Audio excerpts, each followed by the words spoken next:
Hi everyone, my name is Helen O'Malley. I'm the curator of the community programme here at Tate Modern, and I'd like to thank you for joining us for the final day of Richard Bell's Embassy. Richard is a descendant of the Kamilaroi Kuma, G-Man and Garangrang peoples. He was born in Queensland and lives primarily in Brisbane today. He worked for the Aboriginal Legal Service in the 1980s before becoming a full-time artist and co-founding the Aboriginal art collectives, the Campfire Group and Proper Now. Embassy was created in 2013 as an homage to the original Aboriginal Tent Embassy protest, which took place or began in 1972. It's a space for conversation and activism in relation to Aboriginal land rights, and it's also a space of solidarity for all communities who've experienced oppression and injustice as a result of colonialism and the legacy of European invasion. We will be exploring the history and future of non-alignment and collectivity as part of the final day of programming. I'm thrilled to welcome Franca Thomasari, Carolyn Christoph, Bakar Gieve, Iswanto Hartono, and Alex Supartono, and also Shaheen Morali and the Otolith Group, both Kodwo Eshun and Anjalika Sagar. Our first conversation of the day. Franca, would you like to take a seat? Welcome. Franca is the head of the anthropology program at the Ca' Foscari University in Venice and a longtime collaborator of Richard's, and they will be speaking about their projects 2019, You Don't Need This. Have I gotten that right? No Chin Shack. What's called We Don't Really Need This. We don't really need this. The original proposal was, I don't really need this. Correct. But before we dive into that conversation, we are going to watch a short video of Carolyn, of a conversation between Richard and Carolyn, who sadly couldn't be here today, but has sent some thoughts, pre-recorded thoughts by Zoom. So Richard, I'm going to hand over to you now to say a little bit about your relationship with Carolyn, what you'll be discussing. And thank you again to everyone for being here today. Oh, g'day, thanks for coming. Carolyn Christoph Bakarjev is a renowned curator. Some people think maybe the best curator, around. So sorry to butt hurt any curators here, but I think they're pretty close to it. So anyway, we had a conversation yesterday. It was a pretty shit conversation. I got to be honest. This is the best 10 minutes, consecutively that they could find here. I was told that the person who did it worked really, really hard on it. So let's get this thing going. Oh wait, I've got to tell you about the background. The background shows me sitting with these four beautiful young white kids. Oh, not kids. They were young adults. And I had them dressed up, in gold bikinis, and for the girls, and the boys had what we call budgie smugglers, in the background there. I'm in this video. I play this Freudian character, who psychoanalyzes these crazy little white kids. And like it's a take on Freud, where he had the Persian rug. I've got an Afghani mat, with helicopters and tanks and this, war machines, all through it. It was a bit of a piss take, basically me having some fun. So let's kick her in the guts and put this thing in.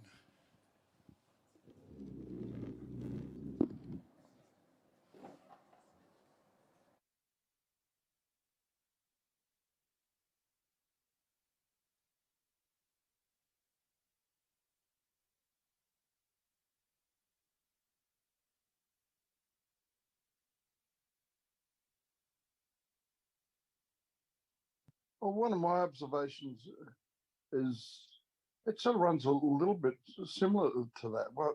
What I'm looking at, documented 15 and how that will affect art moving forward. One of the ways that I think it will is is through the push for collectives. You know, like I believe what they've set up with this idea of the lumbung. I think that's probably. Well, I think it's the beginnings of a non-aligned art movement. That's very interesting. I know more about my documenta, so it's documenta 13, then documenta 15, obviously. But let me connect the two. My documenta, I think, introduced two main issues, which developed in great ways later because there were only seeds there. One is the question of multi-species coevolution, and so the art and cultures of bees or strawberries or butterflies. And the other was the connection between the destruction of the environment or of the planet and the destruction of cultural artifacts by humans. After that documenta, these researches of that documenta split, you know, and they kind of took their own way. So the question of the destruction of cultural artifacts took the way of let's discuss restitution, let's discuss healing, let's discuss trauma related to human civilizations. And the other thing that happened was it went from it was Donna's, because she was one of my advisors, you know, Donna Haraway, and it was Karen Baradz, and it was Jill Bennett, all the people that were part of my world at the time. It was Pierre Huyghe and so on. That developed from and Karen Barad, who had already died, but anyway, they were all in that documenta in one way or another, or biologists like Tarakovsky and Ali Brivandu, or quantum physicists like Anton Zellinger. So that part split off and went from talking about multi-species coevolution to the so-called more than human.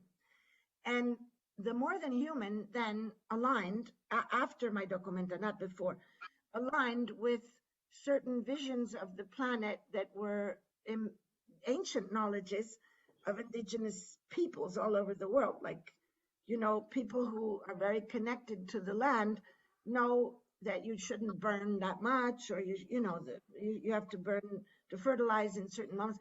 So the knowledge is they kind of that happened after that sort of new emergent alliances, like Elizabeth Povinelli thinking and so on. I didn't invite her because she was so young and I didn't know her at the time. But so let's say that happened. And what I was trying to say was that we needed to make the art world bigger. And the art world was not only a human art world, you know, and it was more than human. It was multi-species. And within that, there was a ton of work also. I mean, Jimmy Durham was and Maria Teresa Alves were very important to me in my documenta.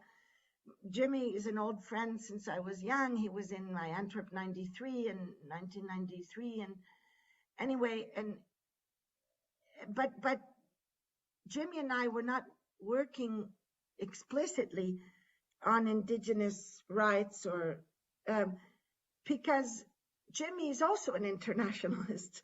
He was an internationalist. I mean, he comes from very leftist thinking of the 1970s. And so the two of us, I never talked about feminism and women.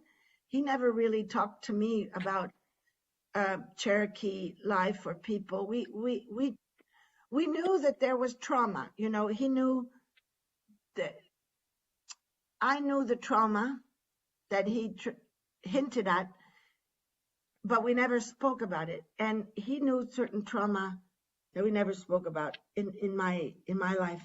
But we worked together to plant apple trees in Documenta.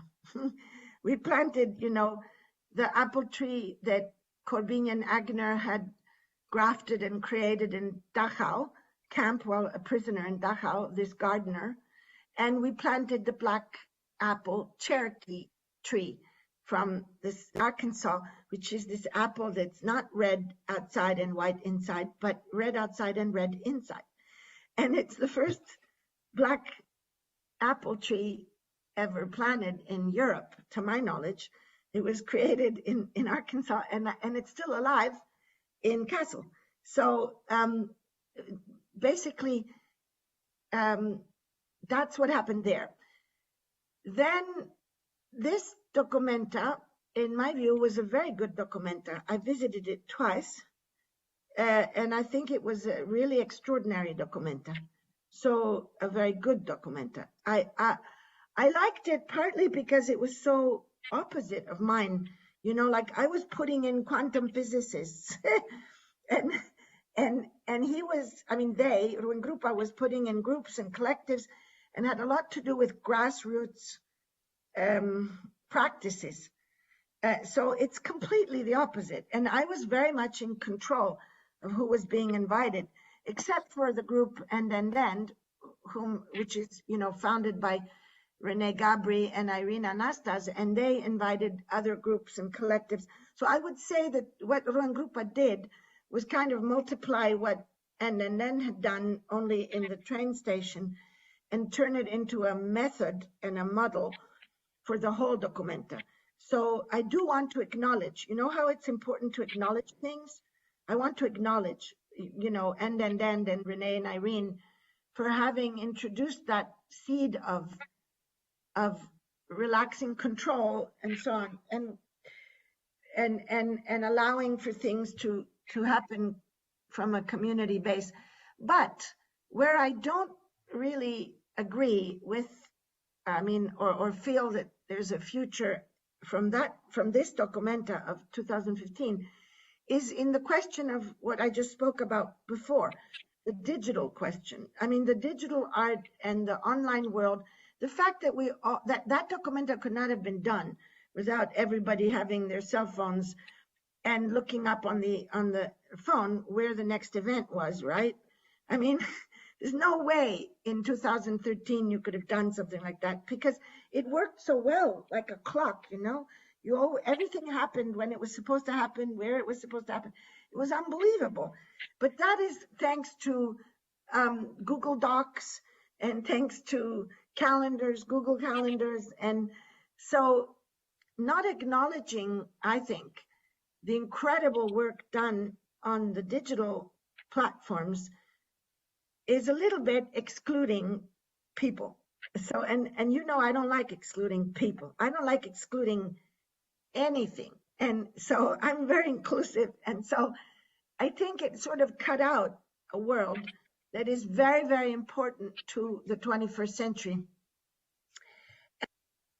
Out of a superficial critique, people, just because they don't get it, they think it's all about money, you know, and some rich people in California.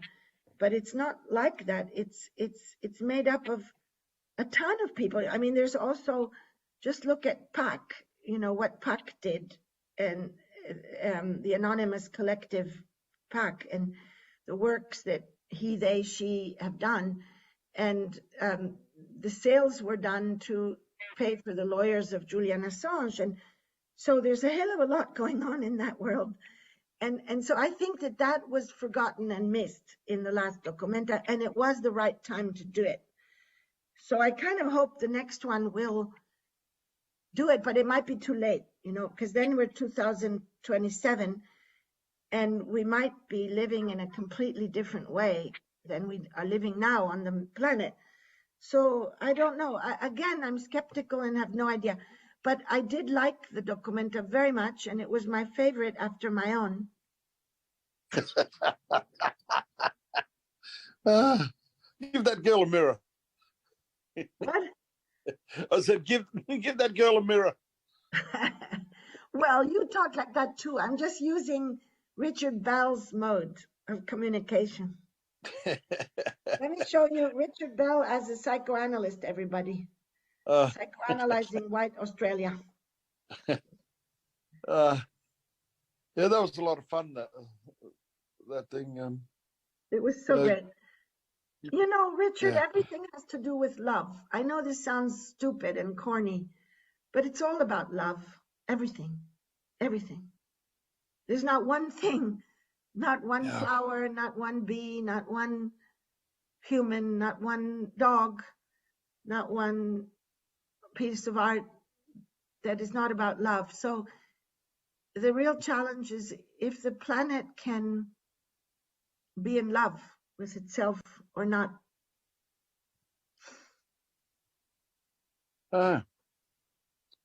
Well, we'll have to start getting those pheromones working then. I guess so. But I'm retiring.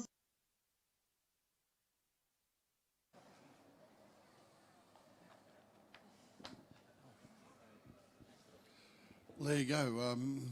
A critique of documentative in there in a tiny bit, but we learned a bit about Documenta 13, more about Documenta 13. But where's Iswanto? Oh, well, there you go. You know, like take that critique back to the rest of the guys. We're going to move on to my next friend, also Italian, Franca Tamasari. Well, we've been friends for a long time now. It's, what, 2002, 2002, 2003. Yeah, indeed. Yeah. Okay. You can Yeah. go now. And here, yes, but if I can't see the photos, it's very difficult for me to click them. Yeah, or I might sit there, or yeah, I'll sit here. I'll just swap places with Richard. So I'll. At the beginning of this talk, I'd like to tell you the story of the long story of embassy in Venice that we collaborated to make it happen. As you know, Richard started organizing, and you know, the first installation was the one in Moscow, 2013, and the first embassy arrived in Venice in 2015. And it was a particular time because in 2015, Australia opened the new pavilion.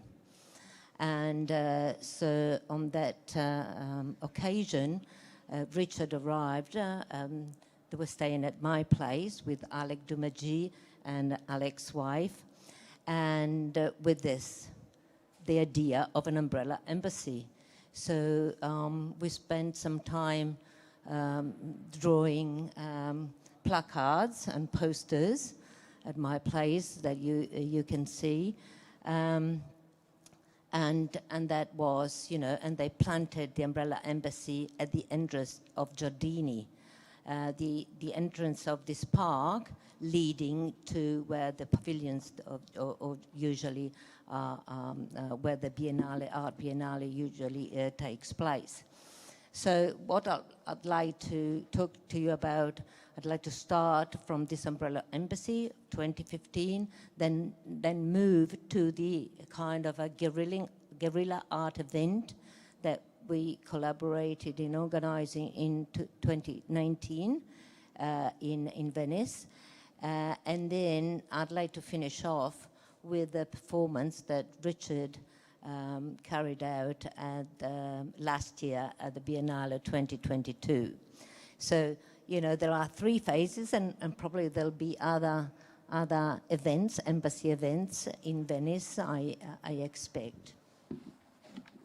So the first, so all the placards you see, they were painted, and then they, with Alec, they set for 3 days in a row, and talking to people, and explaining to them what was happening at the time. At the time, 150 communities, Australian indigenous communities, were closed down because the government decided that living in a community was a lifestyle choice rather than what they wanted to do.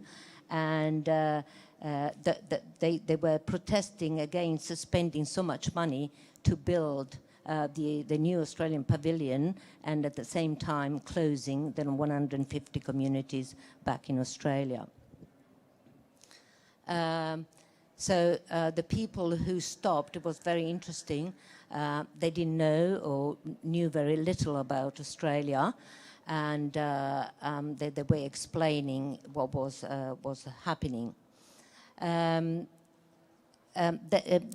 other performance they did both at the gates of the Giardini as well as in front of the pavilion was a smoking ceremony to protect Italian people from Australian bad intentions. That was very little was said about this event, but he had at the time of the opening day a strong impact on the people who participated at the opening. That's a smoking ceremony in front of the pavilion, always with Alec Dumaji. And the performance in 2015 included also this raid in St. Mark's Square.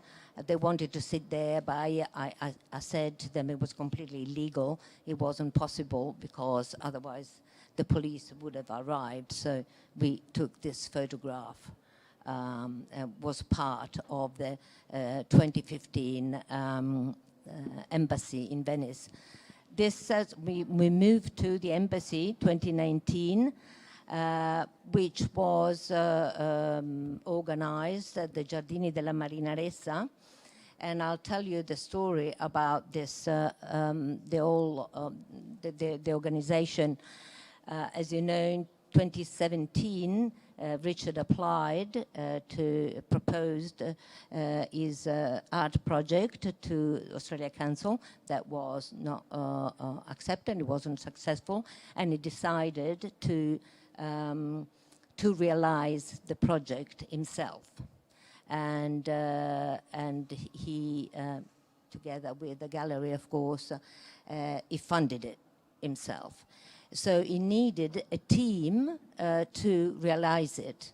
And because I live in Venice and we are very old friends, he said to me, do you know people who can put this together? And a good friend, an architect, Lorenzo Pesola, who organized a team, and in less than 3 months, probably a bit over 3 months, they managed to realize two projects. One was the embassy, then, to set up the tent.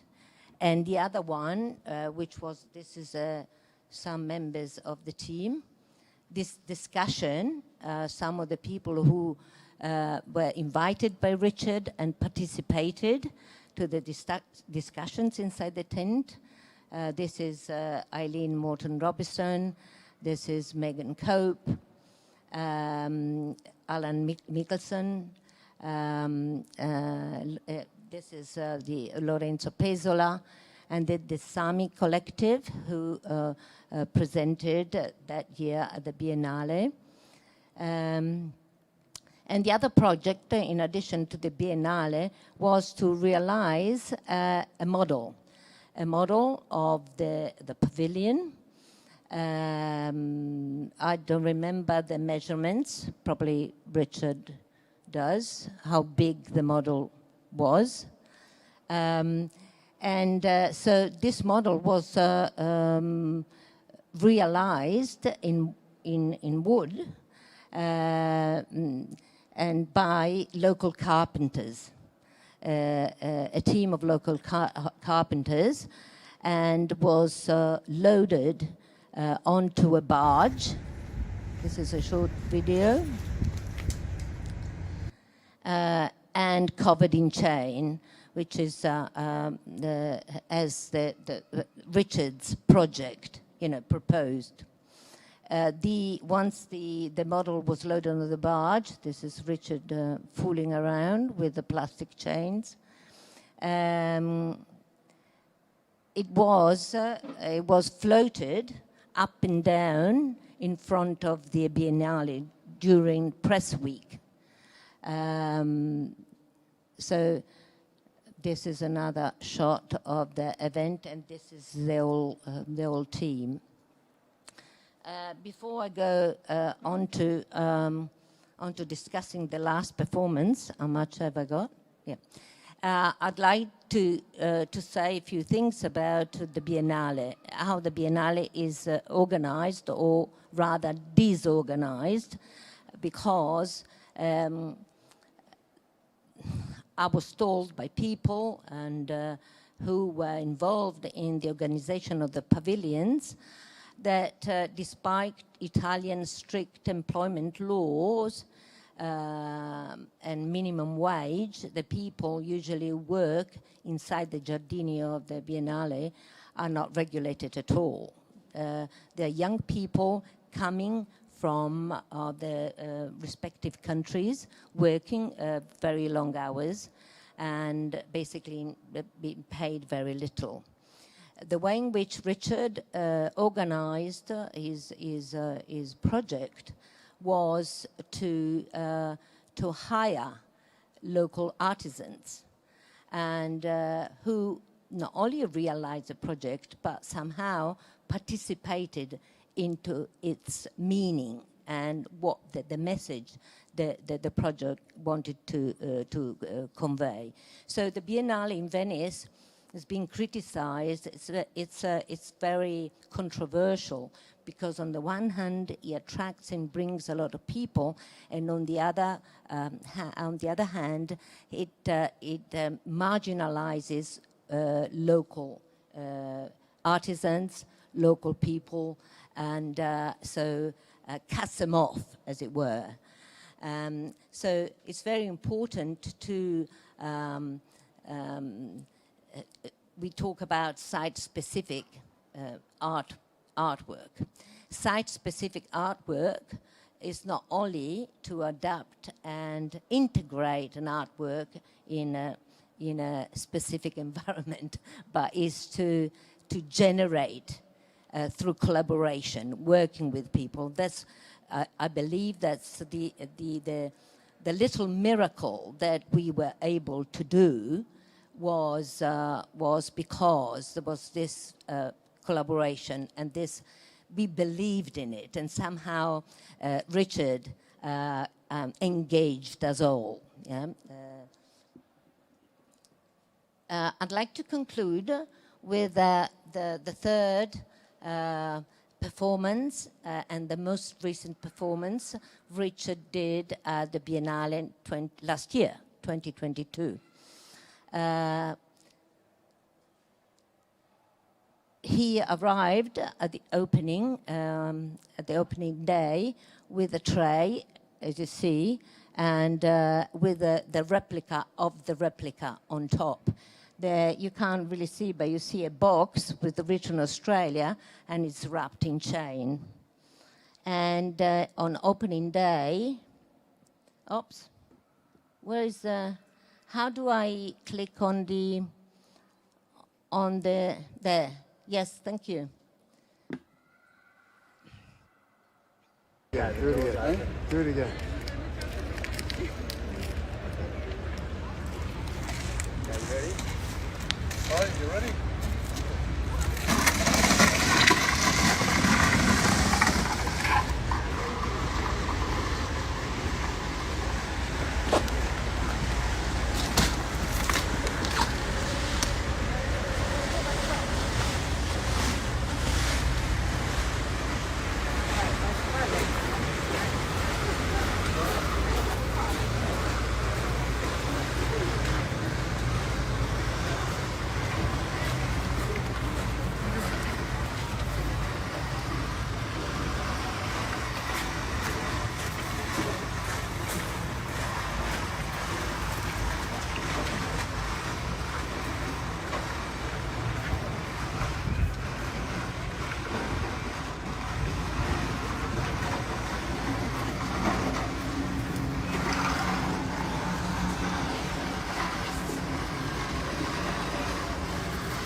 I want to finish read. Yeah, that's it. Thanks. Now, I want to conclude now.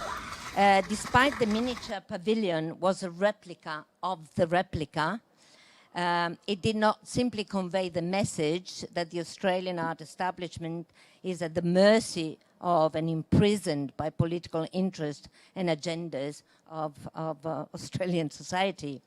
Once again, you know, the replica opened a portable space, or as Richard likes to call it, a collapsible space, where others are challenged to witness, participate and respond.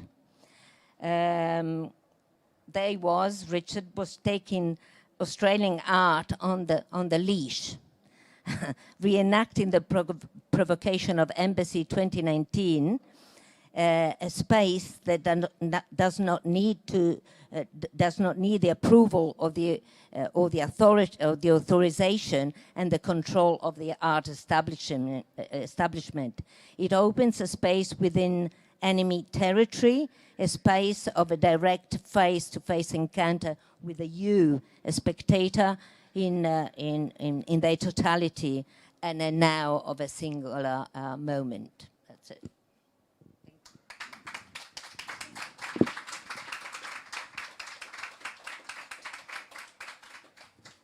Thanks, Rika. Are there any questions? None? Oh. Just a question. How important is it to stay outside the mainstream of particularly the Australian art world, and particularly now that the political situation has changed somewhat in Australia, but seems to be on a very surface level? So the question is your work more impactful staying outside that art mainstream, or whatever you consider ever going inside it? I don't know. I've never really considered that. I don't take those things into consideration when I want to do a project, or I come up with an idea for a project. I don't have to think of that. My process is such that I always take a collective approach to things, and that really helps the realisation of these things. Like getting that project done in 2019. I think with 5 days to go, I think we were still like $110,000 short. And luckily, a collector bought some paintings. Josh did a deal with this guy, but Josh was really worried. He thought he was going to be sent bankrupt or some shit like that. And well, it was a big incentive for him to sell those paintings. May I say something that the other photographs better taken, but these are the ones that we took, arrived, of course, on the main newspapers in Australia, and they had a much more a great impact, and it would be interesting to find out proportionately how much the impact of Richard's alternative kind of intervention in relation at the time was who was the artist representing Australia? I don't know. We forget. So yeah, it would be interesting. It's just he had a very strong impact, and much perhaps parallel to the artist who represented Australia at the time. Well, I'm reliably informed that that our project was the talk of the town. But we had local input, so of course we were going to be the talk of the town, because we had that. Hardly any of the other pavilions engage the local people. And this is one of the features of this embassy here is that we've had lots of local content here. Because too often it's the local is ignored in presenting projects and across all fields.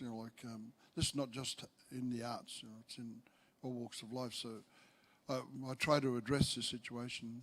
The original project was, Richard's original project was supposed to take place on the island of Pofella, and in the collaboration with this local activist, citizen activist group. As you know, Venice is, there is a lot of hyper-tourism in Venice, and the access of locals, dwindling residents, we are less than 50,000, the access to land, to park, common land is very limited. And when there are these spaces, they are taken up and bought by big, multinationals to build the new hotels. So this association proposed a bid to buy an island and transform it into a park. And of course, never happened, but Richard's project, one of his objective was to, by being set up on the island, was to give voice to this activist group. So another way of collaborating with local groups and people.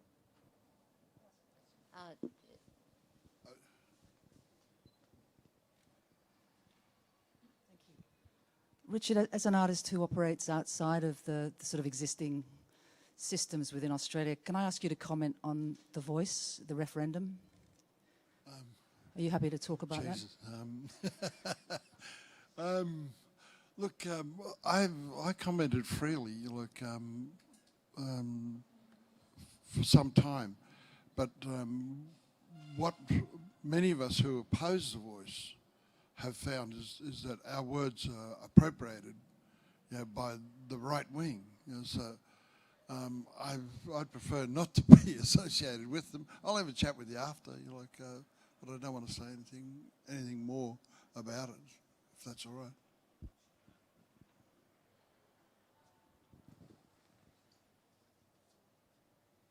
Hi, Richard. Thank you for the talk. It's been very insightful for me, actually, listening to your story. Hold it closer. And your Hold the mic challenges. closer. Sorry, it's been quite insightful listening to your story and your challenges within the arts in Australia. I've got a couple of questions. One, have you been approached to collaborate, after doing these exhibitions and installations that we've seen today? And second question is, how have the arts in Australia responded, or more particularly, how have the younger generation responded to what you've been doing? Well, there's three questions there, and I've already forgotten the first one. What was the second one? I think the first question was... that was the last one, yeah. The young people, I think the young people, well, based on my experiences yesterday with the young people who had little embassies of their own downstairs, I went and spoke with them all, and that they were delighted to have the opportunity to show here. And one of my guests, he's a real mover and shaker. Nicholas, his name, I don't know what his last name is, but he's a real influencer, and he likes this idea, of the tent, as a tent, as a space, for discussion. I mean, he's going to appropriate the tent, as a way forward. So, what was it? Oh, the Australian. Oh, I don't know. They don't give a fuck what I do.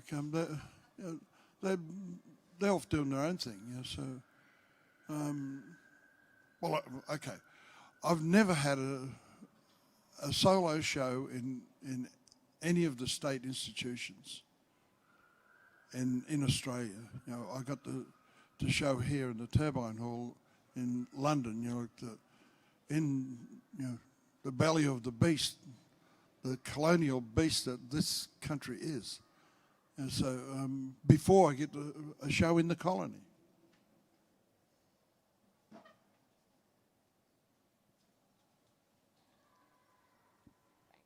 Hi, Richard. I'm Jess. How's it going?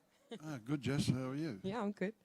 I just happened to stumble across this. I just want to find out about how you funded this. I remember you saying you were down at like 100 grand. Was that correct at one point? Yeah, well, it cost about 300 grand. Yeah, so where did you pull this money from as like an artist overseas?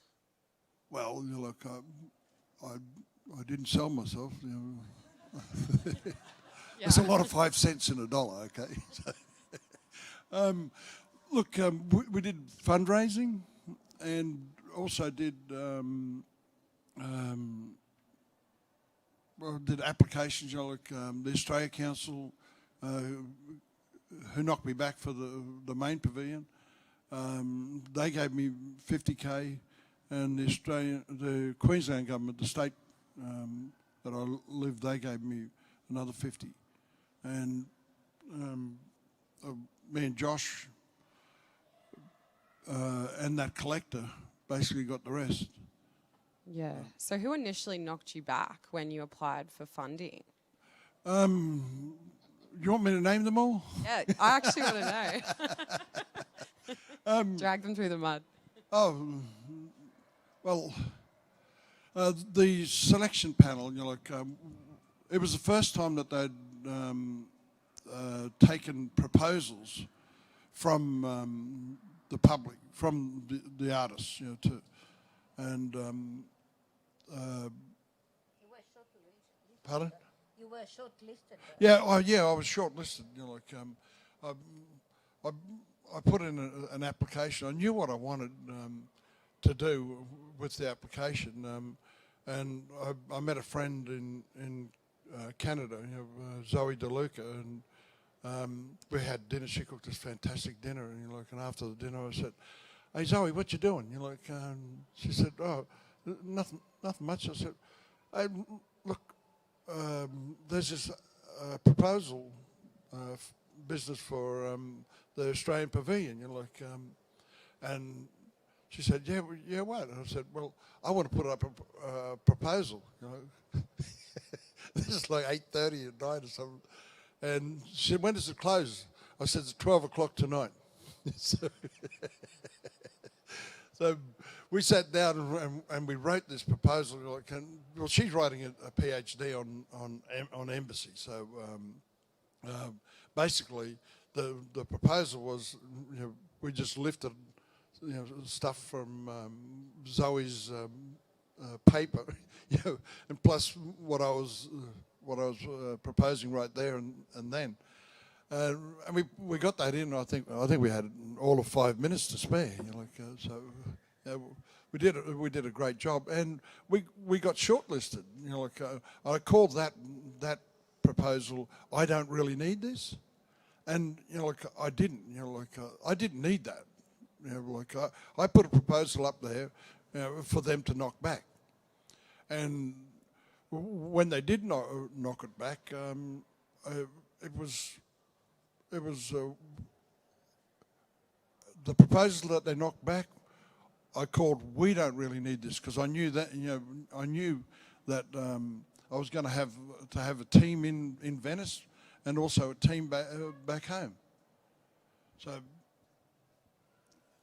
anyway, what was the question again?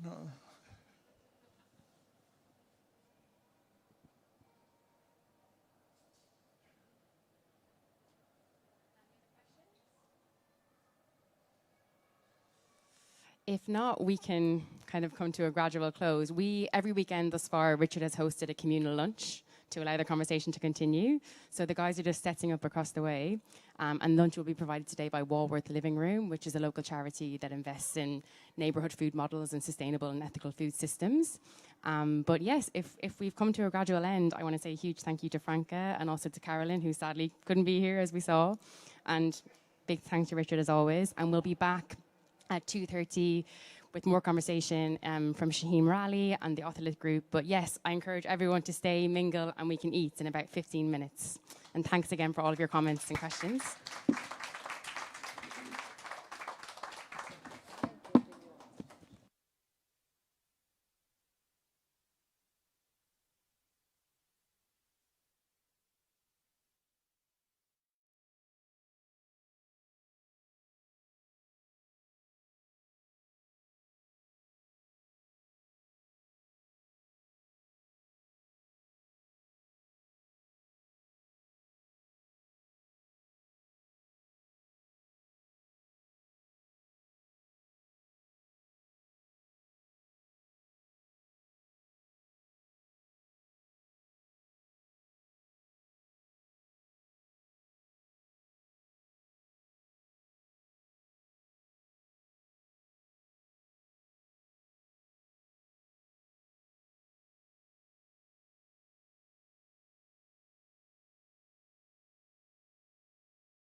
thank you for joining us for the first of our, well, 2 in the afternoon sessions as part of Richard Bell's Embassy.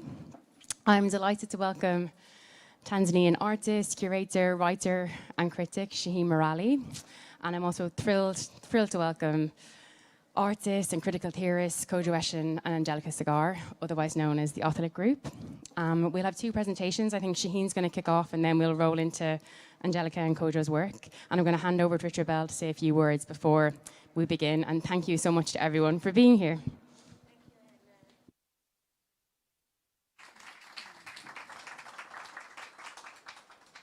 Yeah, is that working or what? Okay. Thank you all for coming. I'm very happy to be here on the last day of the embassy, and I've got, true to my form, you know, I try to get my friends to come in and speak and to make me look good. So, so I'm very happy to hand over to Shaheen. You're first. Thank you. Thank you for making the time to be here with us, and thank you, Richard, for helping us to be organized around your ideas and the practices that you bring together. Just as a disclaimer, we were asked to talk about, in a sense, or to consider how the processes of migration, globalization, and capitalism yielded new forms of innovative curatorial practices. And my disclaimer is that I'd like to start by saying that assumption needs to be reconsidered. And we need to think about instead, rather, how anti-immigration, to a large extent, has created a climate through which we need to consider artistic and curatorial practices, and possibly also to think about and consider how not necessarily globalization, but deglobalization as such is becoming quite an important strand of looking at how we not only present ideas, but how we organize ourselves. Now, one of the things I was asked to do was to talk about a project which I've done recently, or one which I'm involved with. And I'm actually going to talk about a project which I have just about finishing, called Pax Praxis, which is in Vienna. And Pax Praxis was the project I brought together by being the guest or visiting lecturer or visiting professor at the University of Applied Arts in Vienna. And it wasn't my first attempt as such to reflect on how the arts are managed, or to think through ongoing experimental forms of making knowledge or research. These are questions that, as an artist since the 1980s, and then as an educationalist and possibly as a researcher, I've been considering since that period in the 1980s when I was involved with what was known as the political black artists. And it was important for me to turn to that period in the 1980s to think about why are we still obsessed with that turn in that era, and to some extent about the rearrangement of powers and realities in that particular era, which created new forms and new flows and maybe even fluidity to address both culture and political realities. And not necessarily only in Britain, but using Britain as a ground from which we were able to evaluate our relationships with agendas and hierarchies which were across the world. a lot of the period, in that period in the 1980s, there was a lot of work done by artists of color, as they were known, political black artists. And it was very evident from that time onwards that what was being discussed at that period was extensively looking at not only the history of colonialism, but also the history of independence that followed the empire as such, and the role that art could play, not only as a form of solidarity, nor a direct and simple link to the notion of being in the community or being removed from a community, but there were radical possibilities that existed in what David Mandela called the act of subversion. And the act of subversion for Mandela at that time was to be a catalyst and to, in a sense, work with latent creative forces which were around us. This, to a certain extent, is a subtext which drives my work. Not necessarily just subversion, but to use the possibilities around us to work within the creative forces which we deliberately, in a sense, network with. And in that way, Pax Praxis was a series of 3 online discussions with or followed by student seminars and an exhibition which will open next week called The Evidence Room. In many ways, all of the activities and ideas were about looking at the general influences, not in my life, but also lives of people like me who had been transformed by being involved in the arts.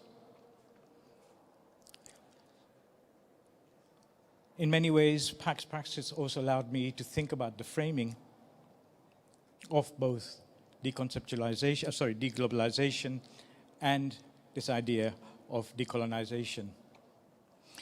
Both of them act as counterforces to understand both the idea of art and education as it resides in multiple locations. Now, for some people, deglobalization might be a new term, but it's both a movement and an attitude towards maybe a less connected world, where maybe there might be local solutions that intervene rather than global solutions, especially at a time when border controls are effectively making it more and more difficult to people to travel. And in doing so, like decolonization, it creates a critique that makes the colonial wound visible. I really felt, after what we had gone through with the breakdown of so many systems, and also having a sabbatical for 2 years because of the pandemic, that the experience had provoked us enough for us to think really, really more comprehensively about what it is to be active, what it is to be an artist, a scholar, in the process of undoing and possibly remaking. And to move away from where we had been placed to maybe different spaces which are available to us now. I'd felt that the pandemic, to a certain extent, had created a majority reading of the world, where so many people were forced into displacement. There was a great erasure of power. And we were in a space which had been the space of the other, who was constantly in mourning. And mourning as a work of memory. So in convening these 3 panels, I was bringing together people who were looking at the idea of making, of the materiality of making, within what we call fine art, and the notion of self-contextualization, which I find so well presented here through the the work. And the power to assemble was also very important and interesting for the making of Pax Praxis. I felt to a large extent a lot of artists had recently gone beyond the idea of innovation and had turned towards looking at pedagogies, in a sense, looking at other artists, other ideas which had been in place. Subversion, of course, is a very interesting metaphor, because subversion also allows a sense of dignification to take place, which might not be in place in the first place. Subversion also makes something which was considered invaluable and gives it a different form of reception.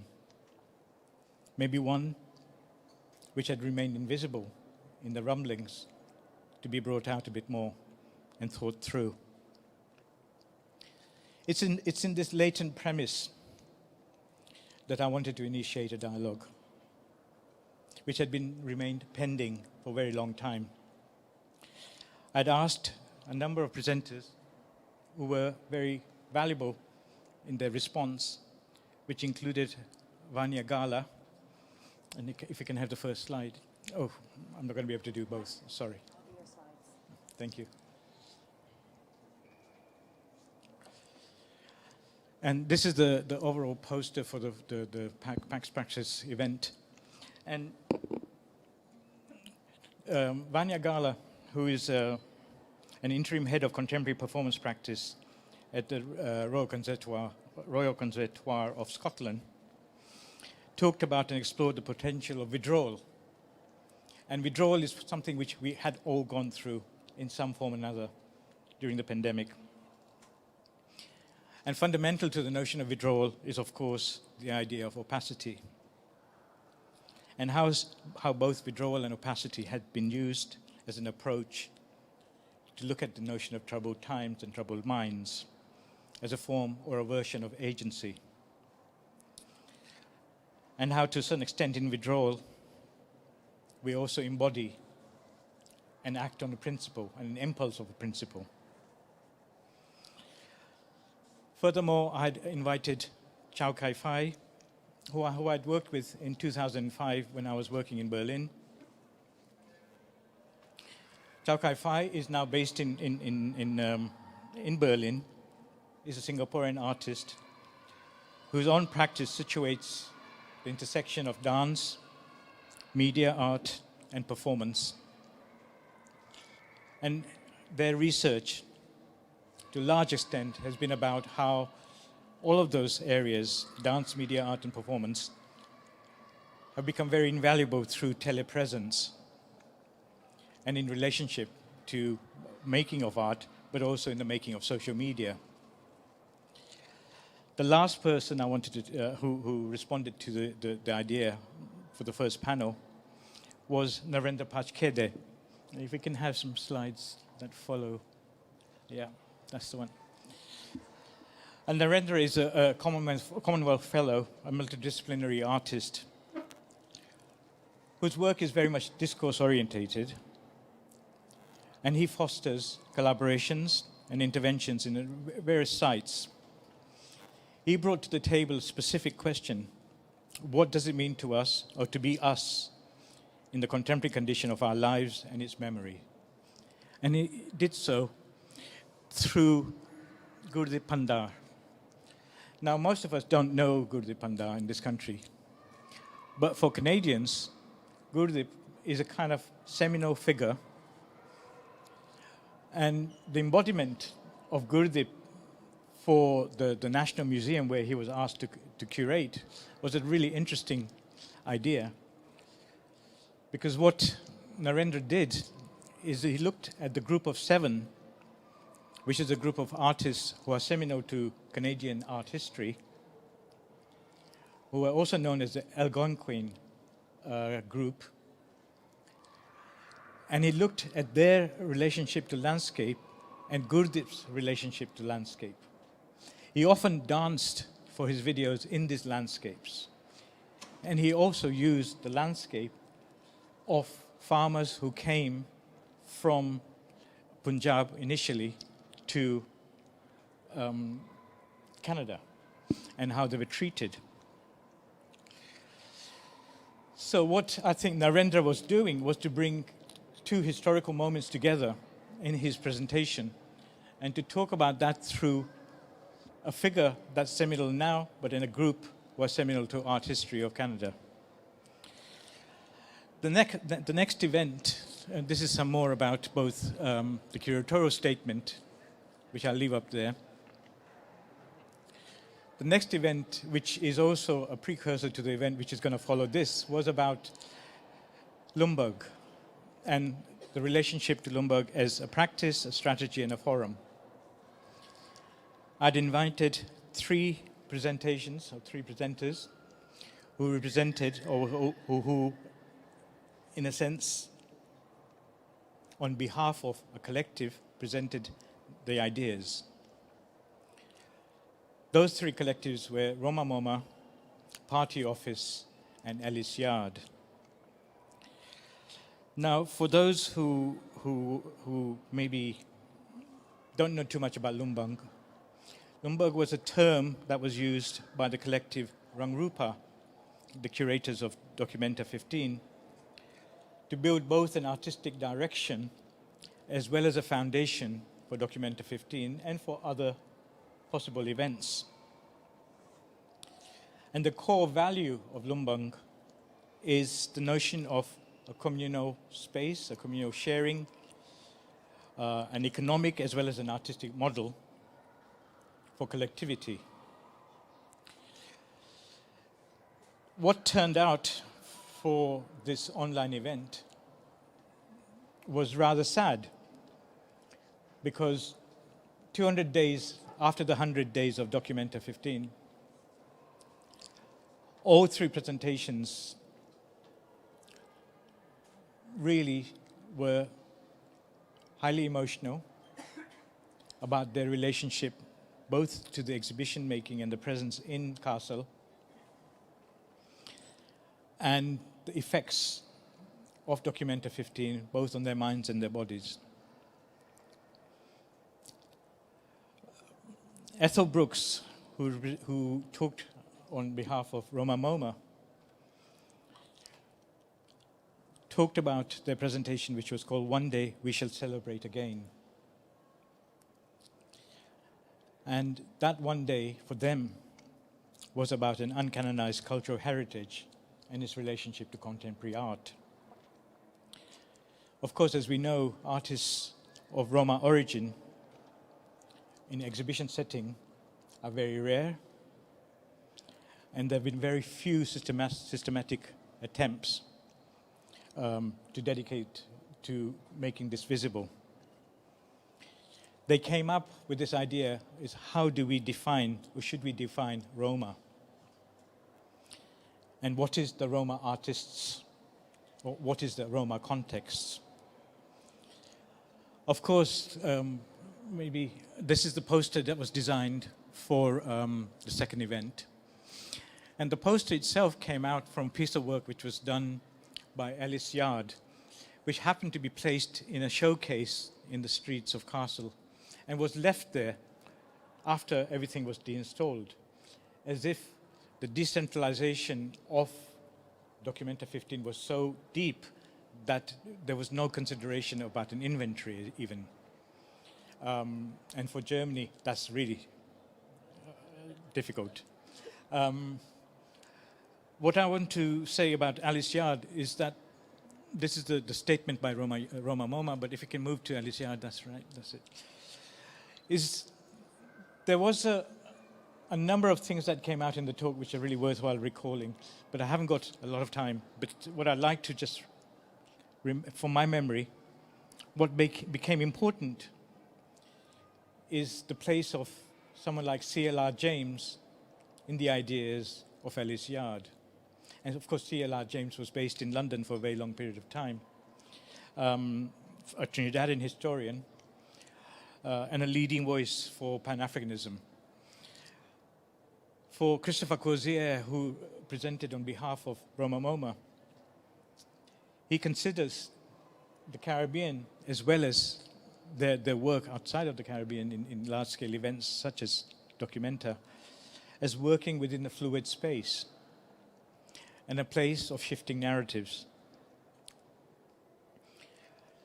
I think what's sort of important is that the third presentation, in a sense, which was meant to be the second presentation, then became the third presentation because the emotive relationship to the subject matter was made by Vidisha Fadesha, who presented on behalf of party office. If we can have the last. And I'm going to end on this because I can't carry on. We've only got 15 minutes. And it's stuck. It doesn't matter. It got stuck when we did it live as well. So Party Office was founded in 2020 in New Delhi as both an alternative art space as well as a pedagogic space, which operated since 2011. It focused on body movement and multi-generational trauma. There we go. It is one of the few spaces that is vehemently anti-caste, anti-racist, trans-feminist, and a social space at the same time in New Delhi.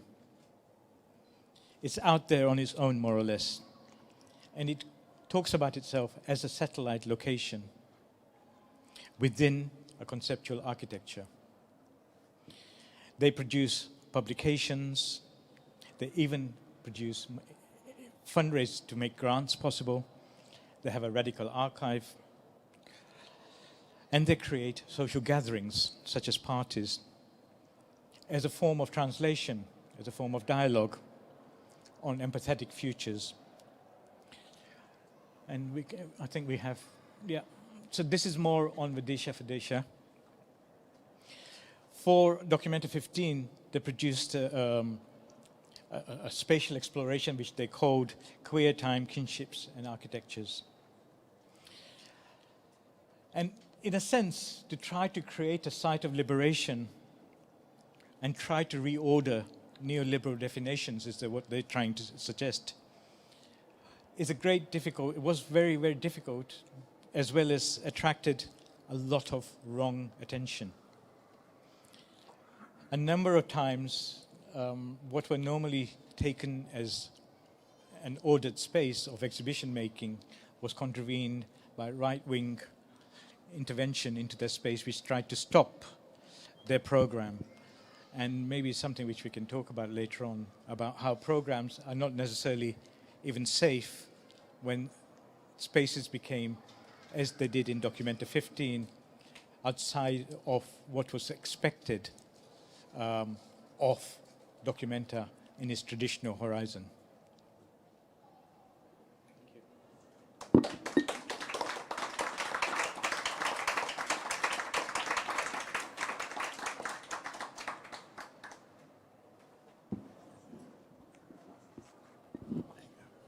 Grab one of those mics. It's over to you two.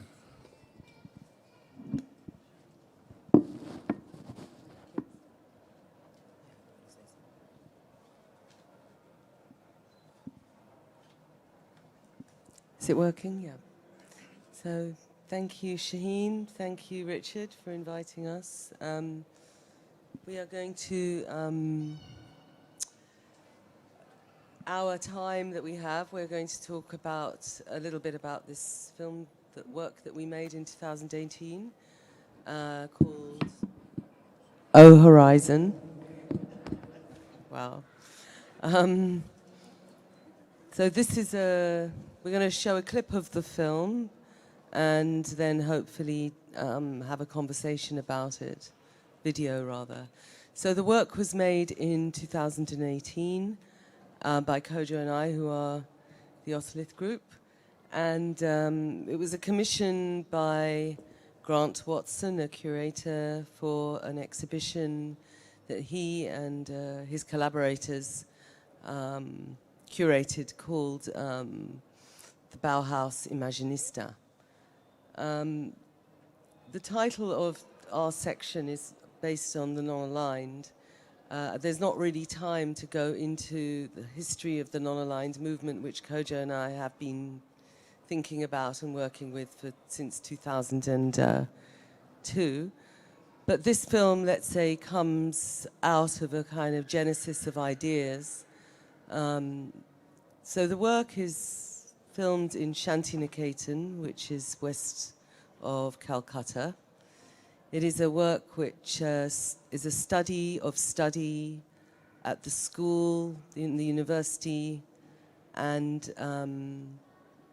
yes, a series of other sites that comprise of what's called Shantiniketan, set up by Rabindranath Tagore, the poet, the polymath, the playwright, the musician, the dramatist, the pedagogue, the agronomist, the choreographer, a polymath is the best way to describe him. A school set up in the early 1900s, which we have been researching for 10 years or more. To make this work, we've been researching basically the work of Tagore, but also in my family, various members attended Shantiniketan. If not attended, then the teachers who taught at Shantiniketan were highly influential on, I would say, generations of artists in South Asia, if not beyond. So the work is not a documentary. It is not a biography or hagiography of Tagore. It is a study of study. And we can play the clip, but Kodwo maybe wants to say something. No, if we could turn the lights down, is that possible? Just so people can see better.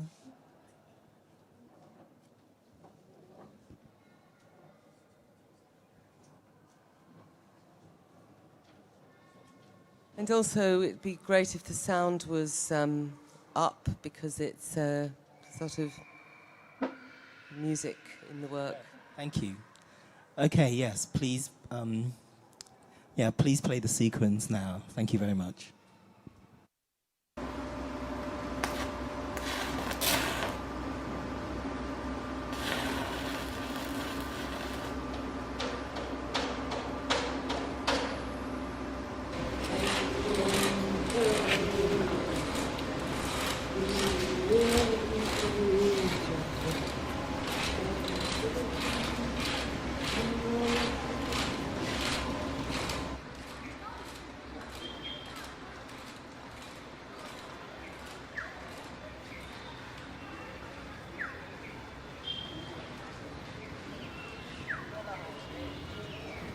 विश्व भारती के रूप में हम जिस संस्था को जानते हैं, उसकी शुरुआत 1901 में एक छोटे से विद्यालय के रूप में हुई थी। तो इन्होंने यह विद्यालय जिसकी शुरुआत 1901 में की थी, रविन्द्रनाथ के पिता महर्षि देवेंद्रनाथ टैगोर शांतिनिकेतन आश्रम के सृष्टा थे। इसका निर्माण उससे भी पहले 1863 ईस्वी में हुआ था। देवेंद्रनाथ ने उसी वर्ष रायपुर के भुवन मोहन सिंह से 20 बीघे जमीन मौरूसी पट्टे पर ली। जमीन अपनी नहीं थी और कुछ जमीन थी और फिर दूसरों से जमीन इन्होंने ली। आश्रम का परिवेश जो है उसको बनाने महर्षि देवेंद्रनाथ टैगोर ने विद्यालय का नाम शांतिनिकेतन रखा। इस परिवेश का परिसर का नाम शांतिनिकेतन रखा।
फिर से कोई गिनती नहीं है कि 4 बार आप तितिते में पीछे जाओ, 5 में जाओ, 6 में जाओ।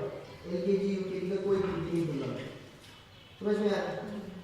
ये सेंस सिर्फ आपके और इंस्ट्रूमेंटल आर्टिस्ट के बीच में होना चाहिए।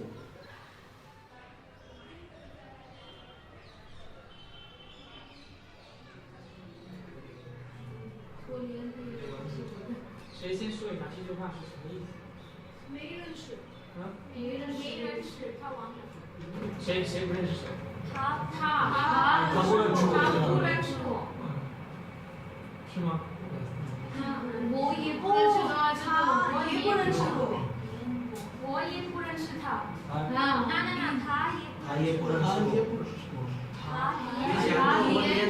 你们先说一下这句话为什么错？错在哪里？他也不知道，谁不知道？拿错字，那个你不可以用。可以。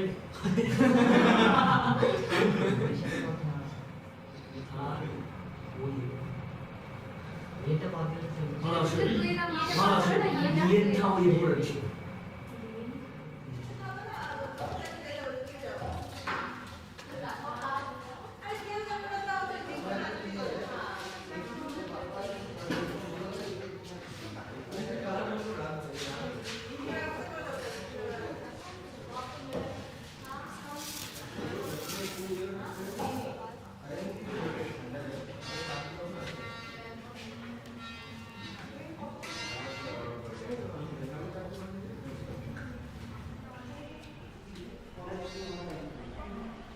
फिर वहाँ से सर्कल लेते हुए करते हुए करेंगे, फिर आगे आकर कलाशन लेंगे। That will be the first. बोल रहे हो टी टी ते टी टी ते टी टी ते, हाथ छोड़ो। ये जो स्लैप होगा, स्लैप के बाहर हाथ छोड़ो। ठीक है, टी टी ते टी टी ते टी टी ते।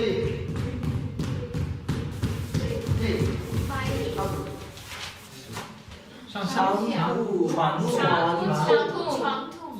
上下串通，串是什么意思？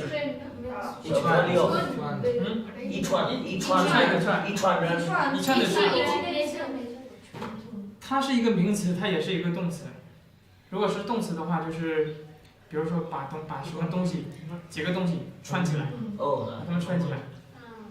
这个就是用一个绳子把它们连起来，连在一起。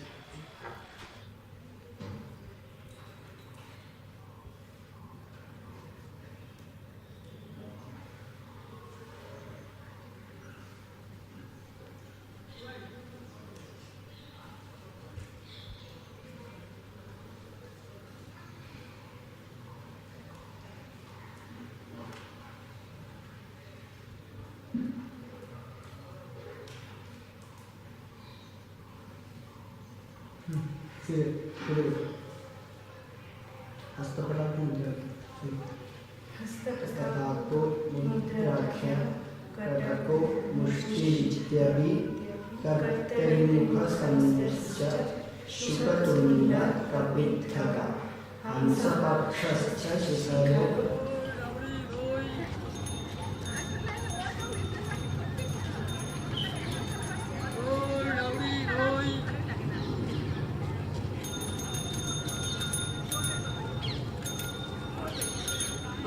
रावड़ी धोई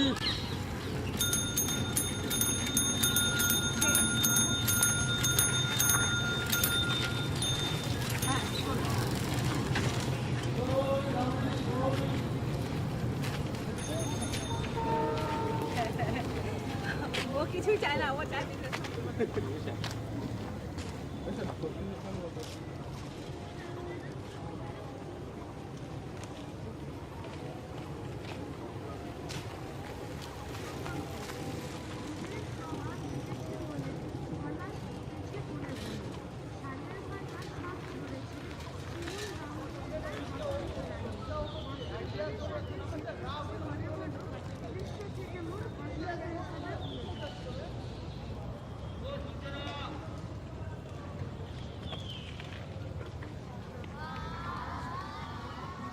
বসন্ত কবিতাটি পাঠ করবে চৈতি বাপি, ষষ্ঠ শ্রেণী।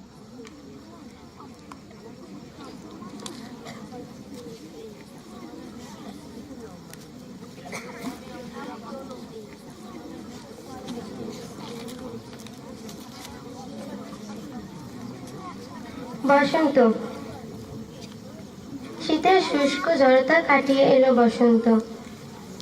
ওহে বসন্ত, কি তোমার মায়া, দিয়েছ সাজিয়ে প্রকৃতিকে সবুজ রং দিয়ে। আমায় দাও না সাজিয়ে প্রকৃতির মতো, কিন্তু তুমি তো থাকবে কিছুদিন, তারপর কি হবে? অপেক্ষায় থাকবে সারা পৃথিবী। আবার কবে আসবে তুমি রঙিন বসন্ত? বুঝেছি, যেদিন কোকিলের মিষ্টি ডাক আমার কানে এসে লাগবে, সেদিন বুঝবো আবার এসেছো ফিরে তুমি রঙিন বসন্ত। তুমি কে? এমন কি জাদু আছে তোমার কাছে যে সারা পৃথিবী আমায় ছেড়ে তোমায় ভালোবাসে?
Thank you very much.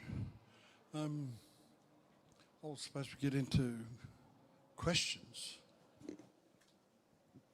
Are there any questions? Who wants to ask one?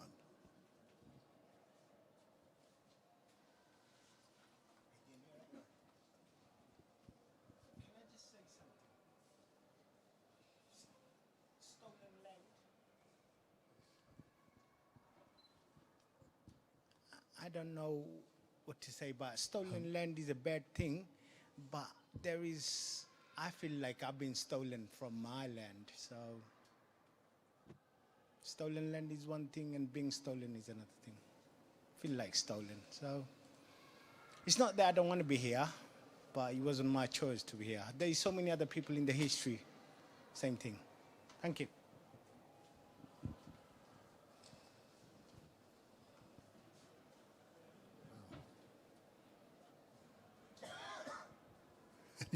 Any more questions?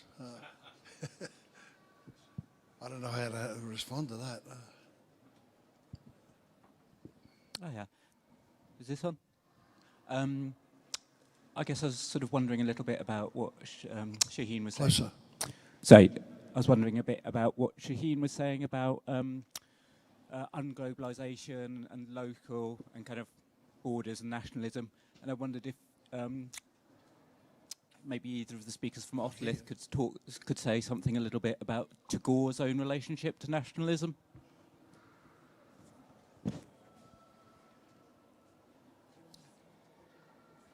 Well, nationalism obviously is like related to the nation state, which is that form has been looked at, very seriously in the last few decades, at least. So, and I think there's a consensus that it's a failing, if not failed, model.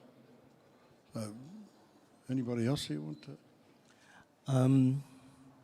Yeah, I've been thinking about what it means for the Aboriginal embassy to come to London, to come to Tate Modern. An embassy that's formed in the early 70s at a moment of militancy and a moment of direct challenge to the settler colonial system of white Australia. What it means to bring that here, which is the kind of the racial capitalist matrix for that settler colonial project, which is exported and extended around the planet, and which we can see in its various incarnations today. And I sense that the embassy is a way of holding a space, holding a time and a space in which to engage with these questions of settler colonial violence, and also these questions of agency, and of militancy, and of struggle, and of duration, of repair, of resistance, these kinds of questions.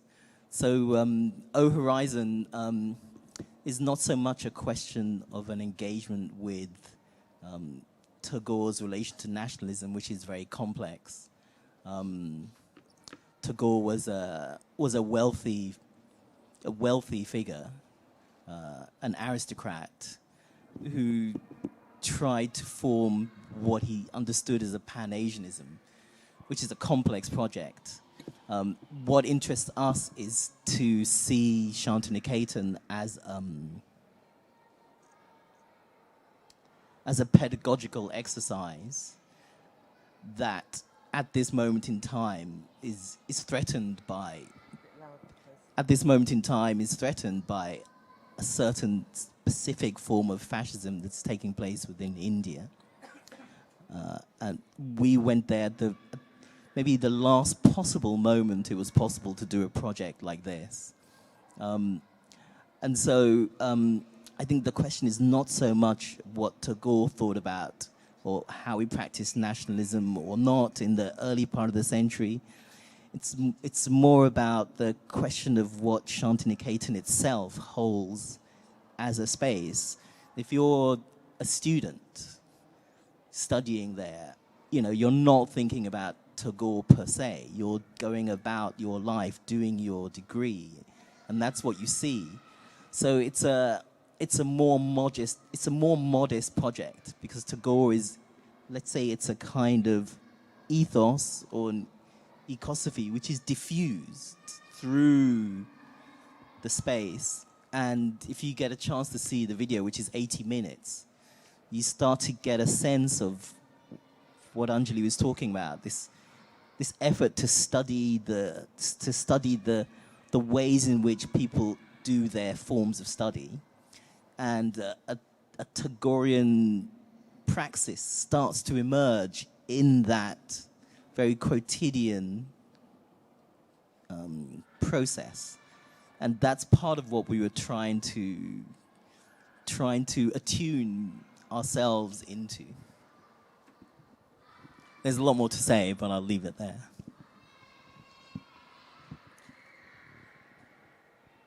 I mean, the sequence of the dances, just to give you a bit of background, if anybody was wondering, are the dancing, the group are Santalis. They are indigenous people from that area. There's many different groups, many different groups of Santals, and they are in Jharkhand and West Bengal, and they actually led, what's very interesting about them is that they led the first successful rebellion against the British and the East India Company in 1855.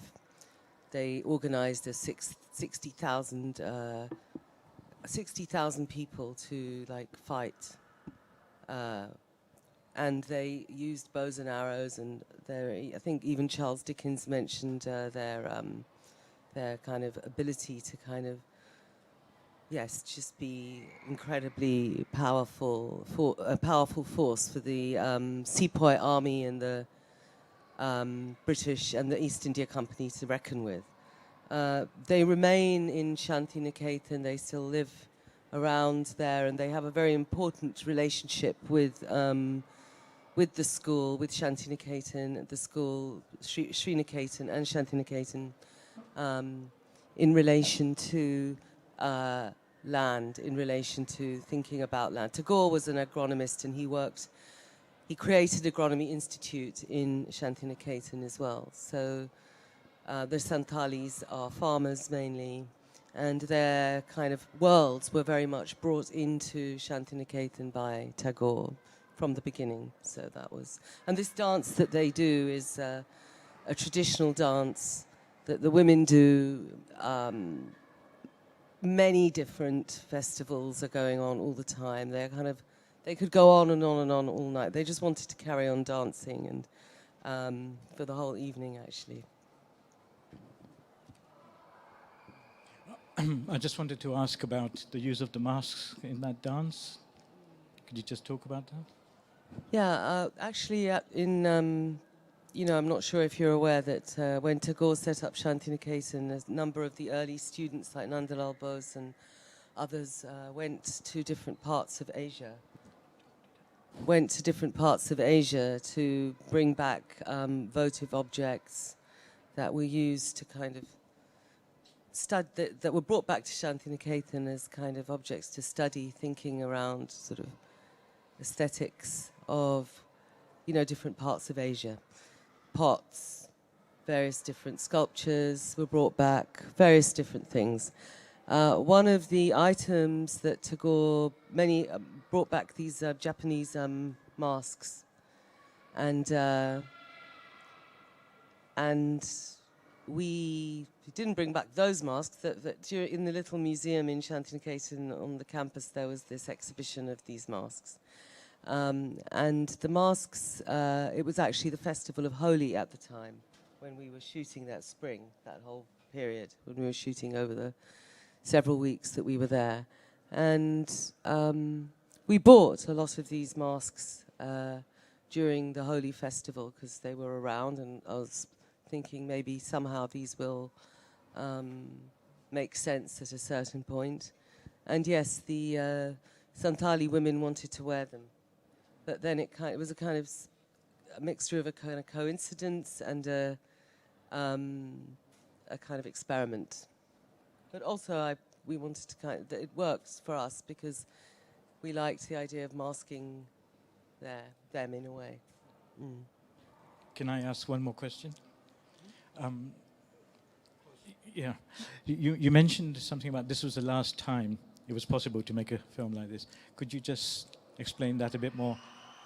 Yeah, there's the scene before this. It begins with the is she the acting vice chancellor? Yes. Yeah. She's a Tagorean philosopher. Yeah. So the video opens with the acting vice chancellor who's reciting a Tagore poem, and she's since been replaced by a Modiite chancellor, and it's unlikely that chancellor would have allowed us to do the kind of extensive videography and the kind of durational research that we embarked upon. But whereas she, as a Tagorean, was much more amenable to our project, allowed us to video all kinds of classes. So you see a Chinese class, you see a dance class, you see a kind of a drawing class, you see a metalwork class. And of course, there were many more because it's an active campus. And the music school. Yeah, there's the music school, and you see murals. It's the idea that there are an ecology of practices. And, from the present, you might be tempted to think of Shantiniketan as an effort to decolonize art and education ahead of the actual independence moment within India. But it's not exactly a decolonization project. I think it's even more complex than that. It's an attempt to fashion a certain, what some people might call an aesthetic education, but what I think could be called a kind of ecological praxis, because as well as formal studies, Tagore also created festivals. He also planted trees. He changed the soil. So there's an effort to rethink Shantiniketan from the ground up, and that continues. So the distinction between the arts and the humanities and the sciences, when you get there, there's actually a kind of complex inter-animation of those two things. So it's as if it's all ecology, but there are different ways and different pathways through that ecology of practices. And that's kind of what we wanted to suggest. The video opens with this belching smoke as this machine that is laying roads appears. So you gain the sense that the differentiated impact of the capitalist scene actually bears quite harshly on West Bengal, and that in some way Shantiniketan is almost like a kind of experiment in engaging with a kind of environmental attrition that is accelerating all the time. And it's as if Tagore was attuned to that and invited lecturers like Nandalal Bose and Binod Bihari Mukherjee, who could speak to that expanded notion. And the students respond to that, even if they don't necessarily have a language for it.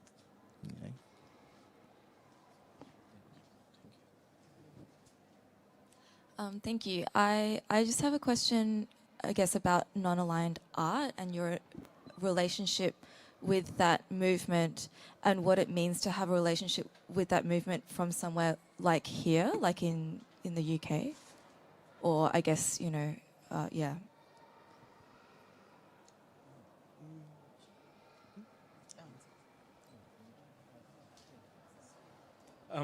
All right. So, in the second talk of the event, in the conversation with Ethel Brooks from Roma MoMA.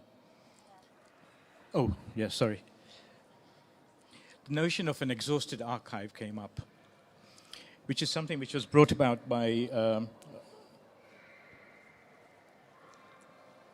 Talking Object Research Lab, an article that came out, which we had discussed prior to doing this second event.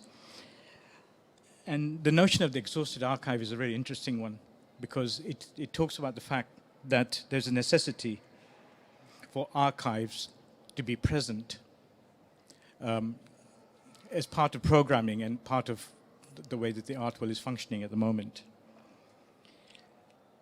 And what is also happening to a certain extent is that archives are brought in, as this has been brought in to a large extent. So a large amount of Western institutions are bringing in archives from the southern world as part of their programming now. And it gives a kind of an access to information that Kodwo just did give us, which is there in the sort of hinterland of knowledge, but not central to knowledge. And it also talks about power dynamics which are present or were present, as they were in the non-alignment movement, and how, to a large extent, the relationship to the notion of independence and to the notion of being outside of the sort of power relationships were approached at that particular period of time. In many ways, people are beginning to call this access to other archives as a beautiful access, because we have a whole world of knowledge out there, which is very useful for us to have access to. But until now, for multiple reasons, we have not been able to allow it to have a presence. And the formation of the colonial toolkit is partly based on allowing tools which take a long time for us then to enable the decolonization, not only of the mind, of the institution, of the collection, of the archive, but societies in general. And it's a long-term process that does need a greater knowledge of the world and what has happened. And a lot of artists are trying to make those links between what is out there already present intergenerationally and formations of knowledge which have occurred in different places of the world. For instance, Shantiniketan is an amazing, amazing place just to be in. It disallows you to think in the terms that you would if you were in an urban university. And just the very fact that you are being taught alongside bird songs makes a great difference to how you take in knowledge. It's a very simple thing, a simple act of making work from the clay which is nearby rather than buying it from and bringing it by bag. That you are able to do these things local, that creates a very different image of the world that you're portraying. Yeah. And thank you for that explanation. It was fantastic. Yeah, thank you for that question about non-alignment. From speaking from London, as a, in a way, I think we see ourselves as, you know, we are the children and the grandchildren of that generation, the generation who were informed by the Bandung moment of 55. Those of us who are born in a certain migratory orbit, who are translated people, but because we're born decades afterwards, we receive the Afro-Asian moment, you know, after its end. And you know, when you start to try to reconstruct part of what is happening in that moment, I mean, there's a lot of romanticism about that moment. And it's also a very state-centric moment. It's about statesmen, it's about Chu and Lai, it's about Sukarno. They are gathering in Bandung, the Merdunga Deka, they're there. So it's got this this kind of statesmanship around it. And in a way, we're interested in how to narrate it slightly outside of those state-centric terms, how to gather other ways of thinking about the impact of non-alignment, how to think through what Joan Key calls the geometry of Afro-Asia. That term, alignment, is a geometrical term. So how to think through the implications for cultural politics and for aesthetic politics. There's another work we made called In the Year of the Quiet Sun, which deals explicitly with that, with the kind of the political technology of conferences and meetings and men in suits gathering in halls to debate these questions of non-alignment. But we're interested in a way to hear non-alignment in its capacities for disidentification, in its capacities for secession, in its capacities for eluding capture, in its capacity for disappointing expectations, for playing outside of the presuppositions of what it is artists of color are supposed to provide, to, in a way, disappoint the expectations of solidarity that are conjured up whenever the name Bandung is mentioned. And I think those of us who are affected by these questions spend a lot of time thinking through the artistic languages that are appropriate to carry the weight of these questions.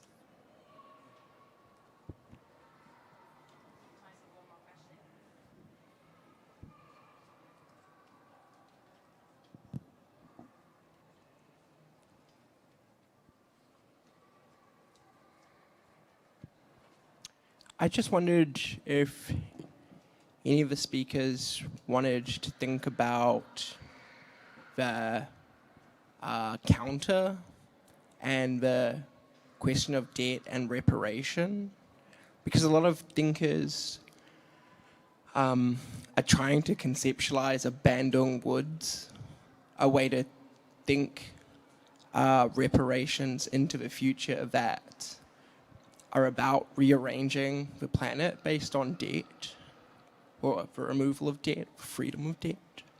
I just wondered if anyone wanted to think about the counter or Richard's great piece below us.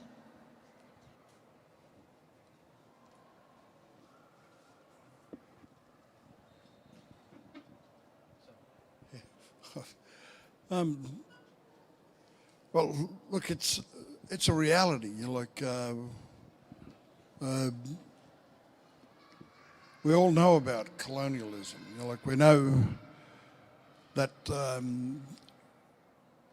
we know about colonialism. Okay, this counter puts in front of people a figure, that is, more than anybody can pay, and more than any nation can repay, more than any corporation can pay. That's how much.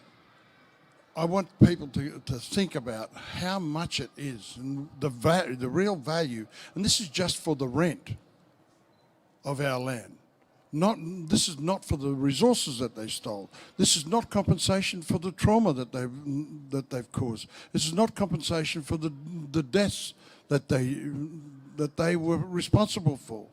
It's just for the rent. Now, can you imagine how much it would be, the rent would be in this just for the turbine hall for 123 years? How much money that would be, with the interest rates and that sort of thing. That's the kind of money that would probably get somewhere near that figure. So that figure is very, very generous, to the coloniser. So, and people ask me where it came from. Well, I pulled that number out of my ass, out of my black ass, So, and I wanted to start it with 666. And then, there was enough room for 2 birthdays. So I chose my own and my dog's. But.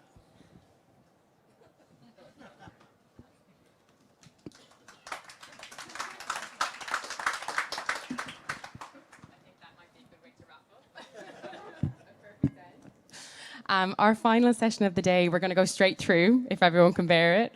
But I'm really, really happy to welcome artist, architect, curator Iswanto Hartono, and of course, member of Ruangrupa to the stage. I'd also, before you drift away, I'd like to say a huge thank you to Kodwo, Anjalika, Shaheen, and of course, Richard. And also, I would like to welcome art historian, artist, curator, writer, Alexander Supartono to join us on stage, and member of Padi. The last conversation of the day will follow through, so we're going to continue to discuss non-aligned movements rooted in collective politics. So hopefully we can pick up some of the conversations or the threads that have begun in the first session. Fuck, I need a piss break. And Richard will be back with us in 5 minutes. Yes, I hope so. In that case, 5-minute break.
All right, I think we're ready to start.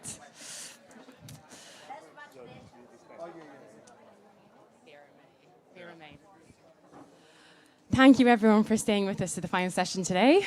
I am thrilled to introduce Alex Supartono, who is an art historian, a curator, a writer, and also a member of Padi.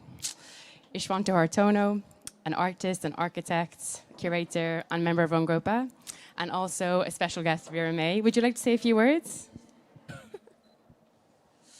The guys are going to be talking or continuing the discussion about non-aligned art movements, but that are rooted quite specifically in collective practice. So I'm going to hand over to Richard to take us through to the final session. And again, a huge thank you to everyone. It's been 5 weeks of program, 5 weeks of weekend, and we're in the final session of the day. So it feels important to be here. And thank you again to everyone.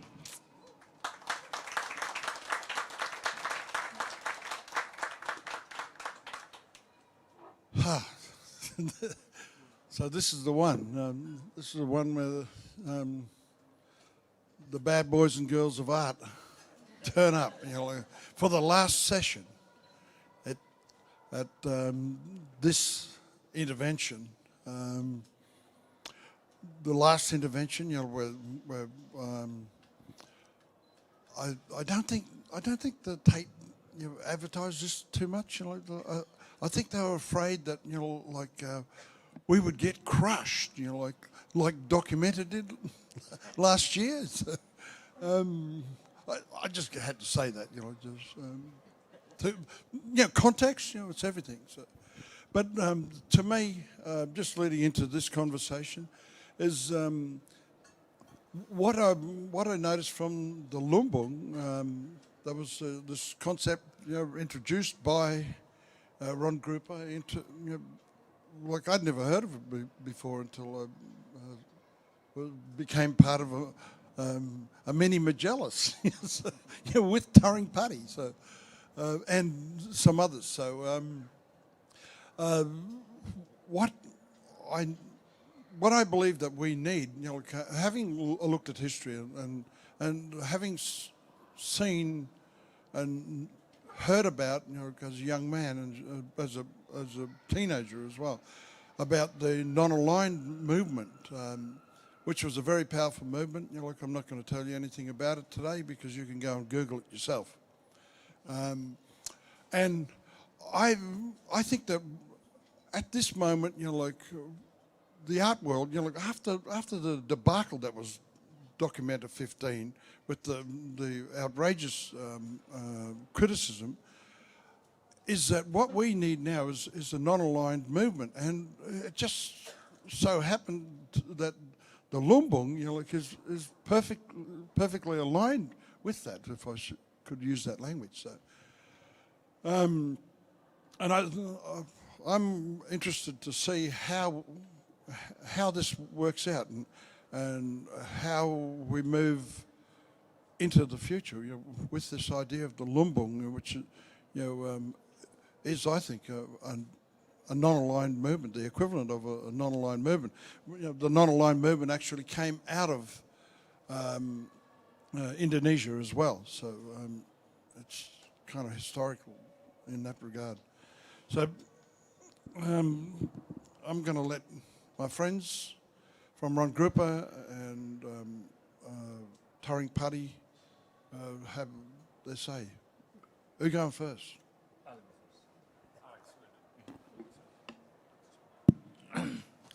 Thank you, everybody. Thank you for coming on the Sunday afternoon.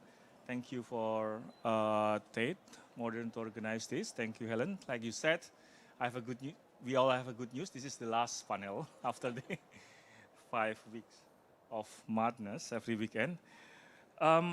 Before I begin, let me say something regarding what happened in Documenta. It is not easy to talk about Documenta 15 even after 1 year without feeling emotional or even nostalgic. And we can take something out of that. How the emotive power from what happened in Documenta actually sustain us during those 100 days, but more importantly, beyond those 100 days. How this emotive power keep us together. How this emotive power actually keep us materializing the very idea and the very foundations of Lumbung.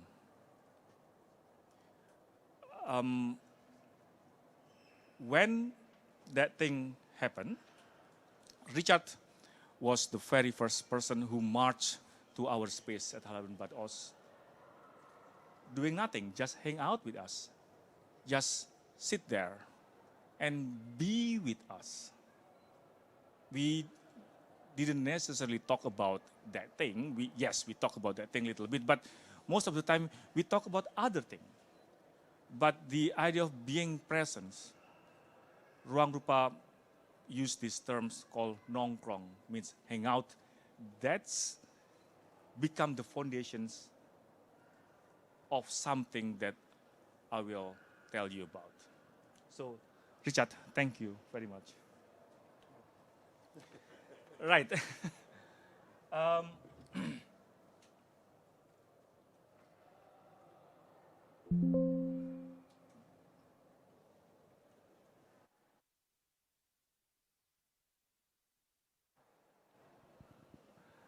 On the 24th of June, 2023, Taring Padi's exhibition will open in Amsterdam with the title Tanah Merdeka, or Liberated Land. The exhibition is hosted and presented by Framer and Frame in partnership with Casa de Povo and Movimento dos Trabalhadores Rurais Sem Terra, or MST. Framer and Frame is an Amsterdam-based platform for contemporary art, visual culture, and critical theory and practice in Amsterdam. Casa de Povo, or the People's House, is a progressive Jewish cultural center based in Sao Paulo, whereas MST, as their name suggests, is the Brazilian landless workers movement with more than 1.5 million members.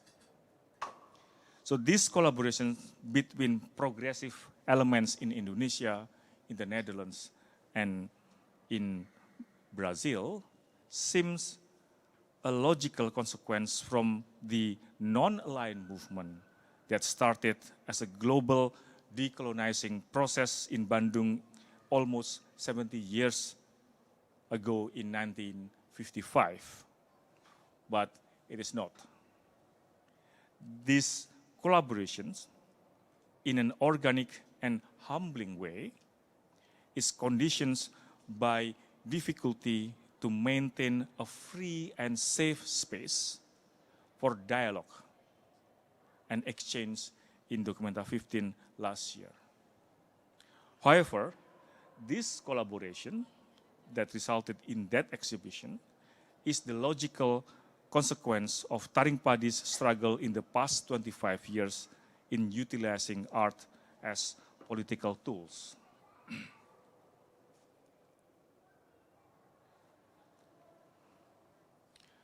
Tanah Merdeka exhibitions, which also marks our 25 years of existence, showcases works that still addresses the same issue we have been fighting for the past quarter of century. The ills of militarisms and neoliberalisms, its social commitment to gender equality, the rights of workers and peasants, and environmental justice.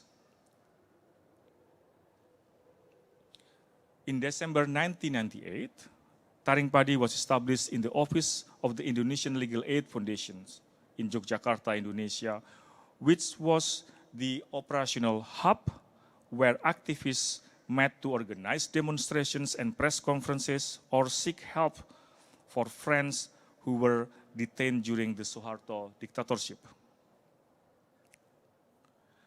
Activist ecosystems such as this still supports Taring Padi's radical art practice, it also enables new members to grow in an atmosphere where art and praxis of life are interconnected, thus securing Taring Padi's non-hierarchical organizational structures and inclusivity.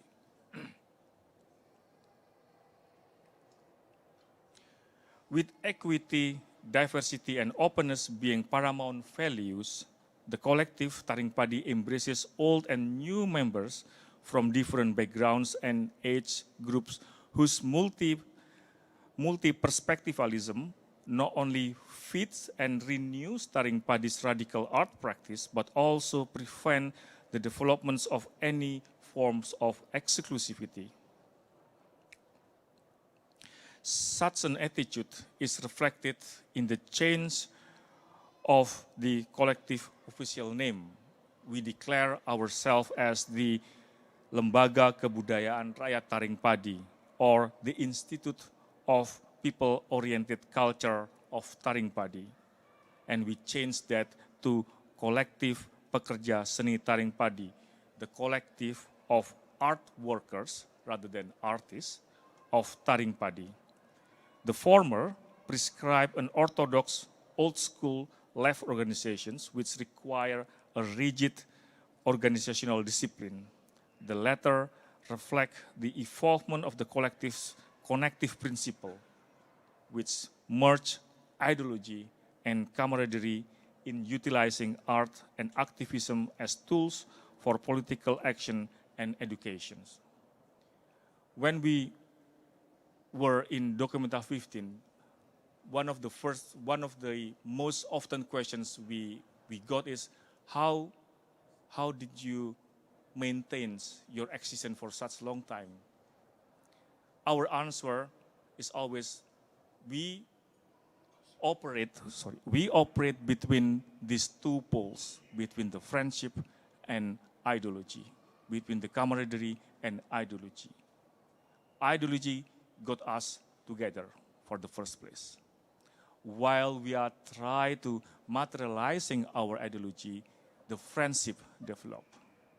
And in turn, this friendship maintain our ideological integrity. That's a very, very nice summary, but in practice, I can tell you that it's not easy at all.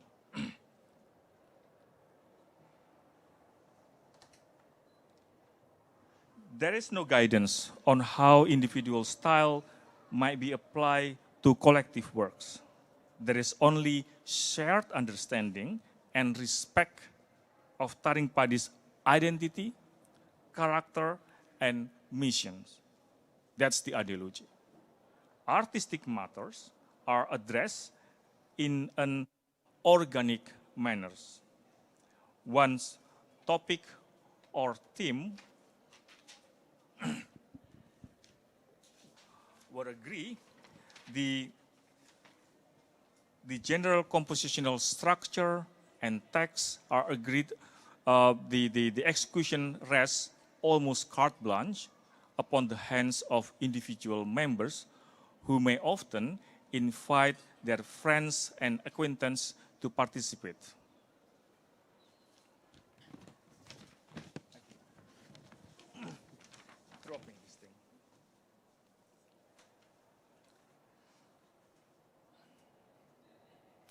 Visual details are born out of creative dialogue, debates, and this is the most important one, the banter, the joke, the humor, while working together in situ.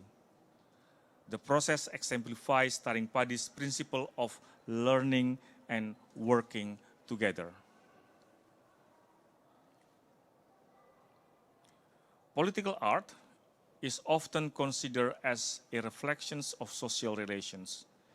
In a volatile social situation where violence, exploitations, and censorship are part of daily reality, art practice tends to depart from traditional values and canons.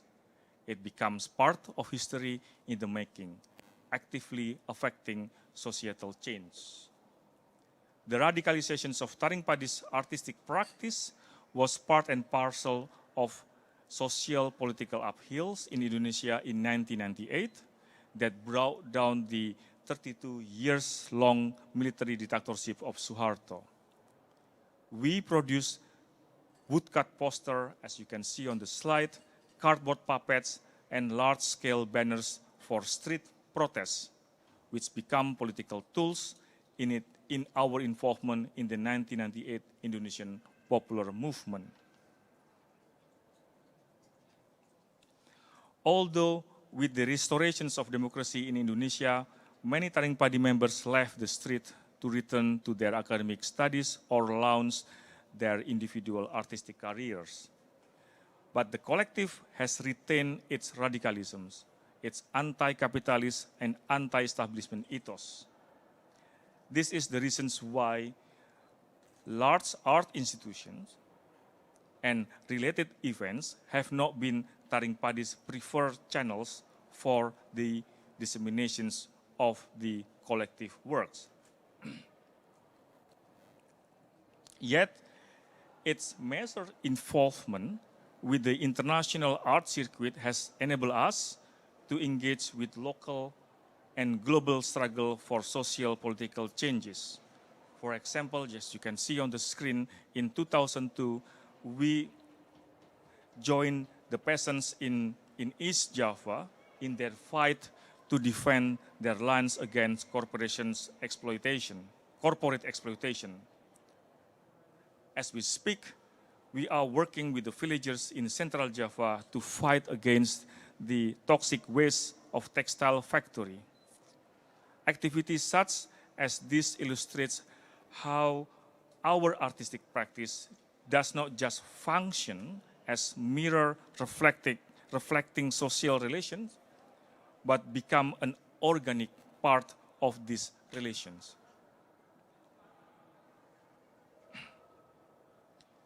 The invitations to participate in Documenta 15 last year presented itself as an opportunity to use this high-profile global art event as a platform to further our solidarity work. This extensive display of woodcut prints, drawing, paintings, collectively produced banners, cardboard puppets, and pamphlets at Halembat Os specifically reference the anti-capitalist struggle of the global South communities.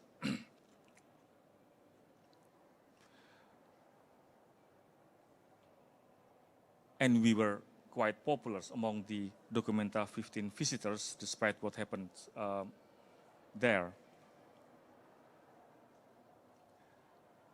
The controversy surrounding the display of the anti-imperialist banner People's Justice, it was that we created in 2002, 20 years before the display in Documenta.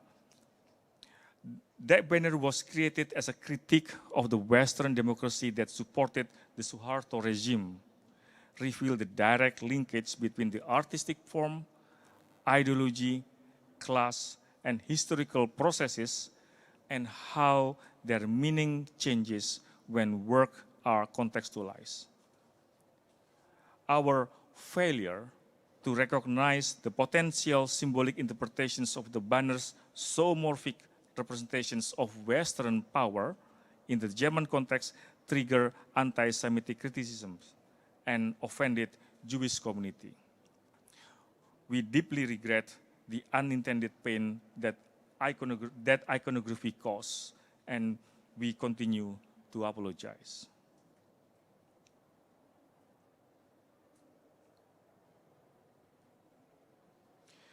To start the restorative process from what happened in Documenta 15, we approached the progressive Jewish culture community Casa de Povo in Sao Paulo.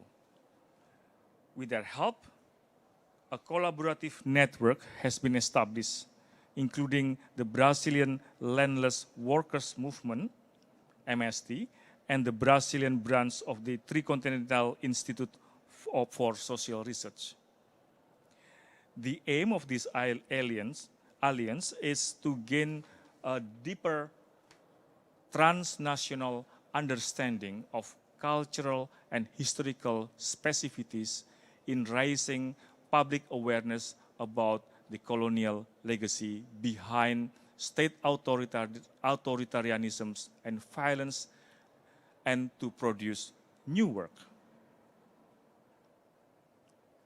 So 4 of us traveled to Sao Paulo 2 months ago to work together with the Casa de Povo and MST. And we create together this banner. This is the design of the banners that we developed together. And this is the process we work together. And this is almost the finals. And this is the final banners by the size of 5 by 6 meter. The banner manifests the shared struggle against neoliberal agro-industry in Global South, represented by its signatories. So this banner was signed by Indonesian Taring Padi and Brazilian Casa de Povo and MST. In the center of the banner is the Sama Uma, the mother of all Amazonian trees, symbolize the mother of earth that we all have to defend. And there is a ribbons with the Portuguese inscription told us Retomar Nossa Terra, which translates as let's fight for our land, or let's reclaim our land. The Indonesian translations, Rebut Tanah Kita, snakes at the feet of a group of militants who march underneath the tree. Some of them are well-known faces in Brazilian struggle against oppressive power. The woman, LGBT and favelada activist Mariela Franco, the Jewish communist Olga Beneiro, landless martyr Zé Luis, and Amazon tribal chief Raoni Matuktire, and their Indonesian comrades, the left novelist Pramudia Anantatur, and the leader of peasants' movement Samin Surontiko.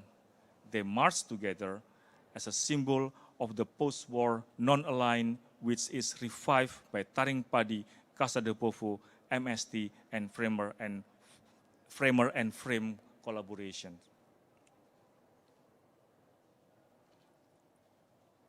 These collaborations work materialize the Lumbung principle of solidarity work, mutual knowledge exchange, and sharing resources. Such propositions is set in motion in our Tanah Merdeka exhibition that will open next week, to which individual communities and collectives from Moluccans, Papuan, Indonesian, and Indonesian Jewish background will actively contribute by co-creating another new works. The nature and visions of our host, Framer and Frame, provide a unique cultural platform that supports the political activisms and collectivism of Taring Padi's work.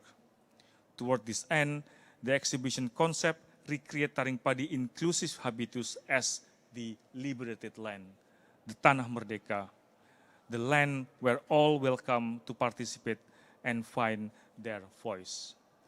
I want to end my presentations by present these two things. The one on the left is the cupcake that one of the ladies who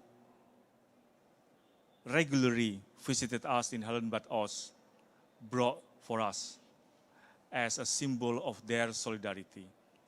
They understood that none of us read or speak German. So every morning they will come to us and told us what has been said about us in the newspaper, what has been said of us in the in the radio, and they're all saying what all they said. The majority of them, according our direct interaction with you, is simply untrue. And one day, she brought us this cupcake. Thank you.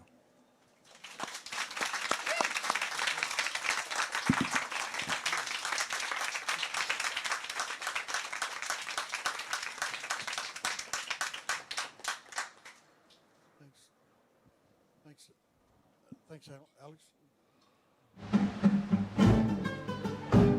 If you have a few minutes, that's how it works back home.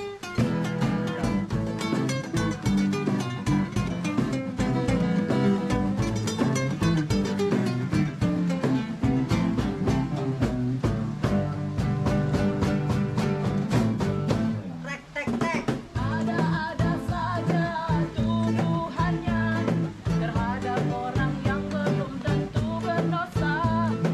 Dia membodohi lewat jalur hukum yang berbelit-belit tak dimengerti orang. Mereka bertingkah seenak perutnya, sesuci tanpa malu berkata dusta. Mereka bertindak seenak perutnya.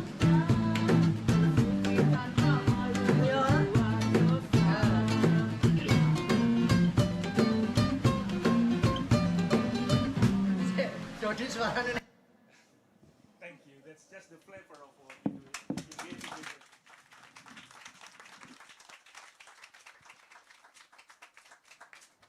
Iswanto? Yeah, thank you, Richard. And thank you, Ellen and Orisa and all the team for inviting us be here. I won't present anything, but I would like to elaborate Richard and Alex, but also I think the previous presentation, like I think Sahin already mentioned, and also from Otolith Group presentation with Shanti Niketan is as well, I think related closely to our history and our sharing. The moment, the art, I think even like Rabindranath was visiting Indonesia, Sumatra and Java, of course, in 27. And many Indonesian, at least I know, when very famous Afandi and his daughter, and also Rusli was visiting, visiting and stay, I think, residency in Shanti Niketan in 55 somewhere. Yeah, so there are lots of, I think, of course, traffic of sharing solidarity at that time, which is happening already. And back in 55 as well, when the Bandung conference was started, at least at the same time, actually, Documenta, the first was happened at the same year in Kassel by border. So we are not, as Indonesian, I think it's been Documenta is very far from our, because none of many, since the first till the 14, there are no Indonesian official artists which is listed officially as a part of Documenta artists. Ruangrupa was part of very fringe, just a radio program, which is on the 14, I think, which is just one radio loop, which we are not really, I don't really remember actually. And yeah, so it's very, for us it's like very new things that, of course, we know what Documenta is, and but it's very much distant for us in Indonesia. But things that very much even more close to us is how actually the movement which Richard was mentioned about the non-aligned, and within our practice back in Jakarta in Ruangrupa, where actually those spirits of those, the Bandung, of course, is one of the most important memories and a part of struggle, which is as well inspire us a lot. As I was a generation where I was born during the Suharto regime, and those memories from the first our founding father Sukarno, and how he trying to build the national building at the time from 45 till 55 when the conference was started.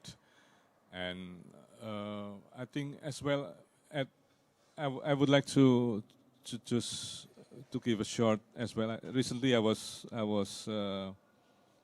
researching on the second Asia-Africa conference which is supposed to happen in Algiers in 1965, and it's triple larger than in Bandung, because Bandung is only 25 countries. And in Algiers, it's supposed to be 70 countries, and it was cancelled 3 days before the opening because Ahmad Ben Bella was coup in June. And 2 months later, actually, Sukarno was coup in September 1965. So those years was the dawn of the Asia-Africa conference. So it's never been happened, and I think what Alec mentioned interesting, because in between those two coups are so very closely related that Ahmed Ben Barka, who planned the Tricontinental Conference in Egypt, was kidnapped and killed in Paris as well in 65. So there are lots of political turmoil in 65, which is very much related to the Asia-Africa conference, but as well the non-aligned, because there are many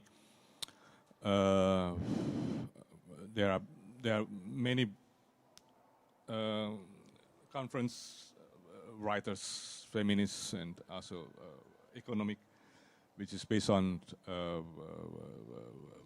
came from those 55 Bandung conference, and then it spread out and works, manifests in many, in Asia, but as well in Pan-African movement at the time. So, but as well in Central Asia, I think there are lots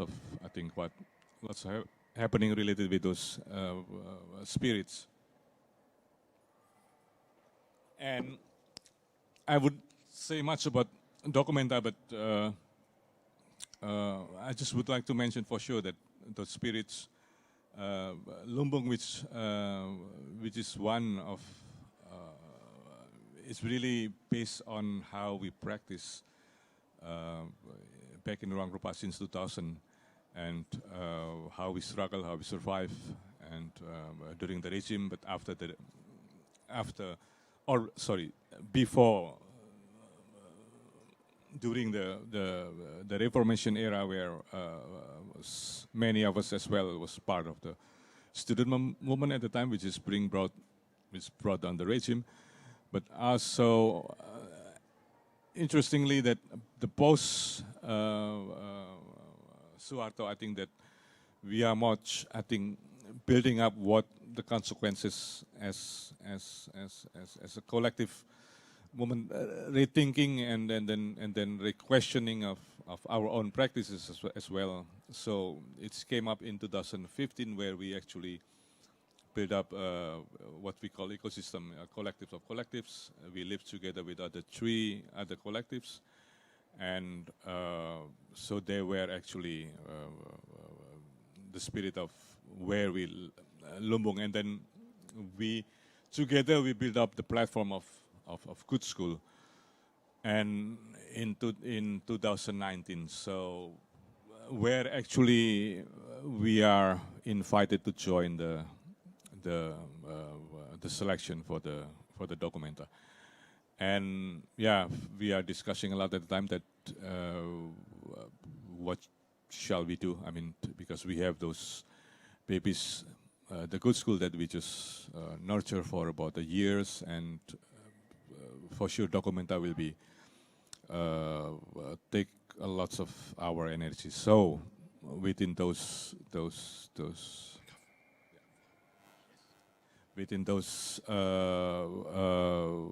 we just think that we will do it with or without. So anyway, so that's where the Lombong came in.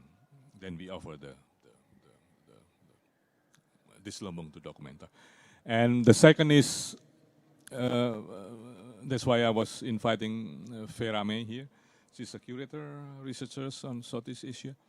She's actually, at the moment, she's working on the exhibition together with Philip Firot. It's called Spectres of Bandung, Political Imagination of Asia Africa, which is supposed to happen in Groep Jesbouw in this October, but it's officially cancelled, postponed, they say, for 2 to 3 years last week. And due to the fragility of the post-colonial discourse and the cultural of remembrance in Germany. And yeah, I would maybe Vera can say more after this, but shortly that I would leave the question there. But I think it will be interesting as well that to rethinking, because now then the pressure and even the authoritarian regime, even not just in Germany but as well in India, in somewhere else. But these are strong raising up those pressure on those, which is yeah, like what I think we discussed, I think already mentioned. Vera, maybe you want to say something about it. Sure. Hi, my name is Vera May. Yeah, so my participation obviously on this panel is somewhat improvised, but as Iswanto mentioned, I was working on an exhibition with my colleague, Philippe Perrot, which was due to open at the Groep Jesbouw in Berlin this October. The exhibition was called Spectres of Bandung, a political imagination of Asia-Africa. And one of the things that centered the exhibition was the Bandung 1955 Asia-Africa Conference, which I'm sure has been mentioned several times today, yet is kind of seen as quite an unknown historical event in the context of Germany, even after Documenta. Actually, we joked a lot about how it is quite something to curate in Germany AD, after Documenta. And the challenges that come with that. And I guess what this ambiguous postponement is indicative of is kind of a reminder, actually, of that initial moment in 55 when the conference was happening, which was when more than, most of the world's populations were politically meeting in Bandung in Indonesia, from Asia and Africa. And how, although on the one hand, that moment, as I guess Kodwo mentioned, is often romanticized as this kind of very mythical, optimistic decolonial moment, was also very much regarded as a threat by the West.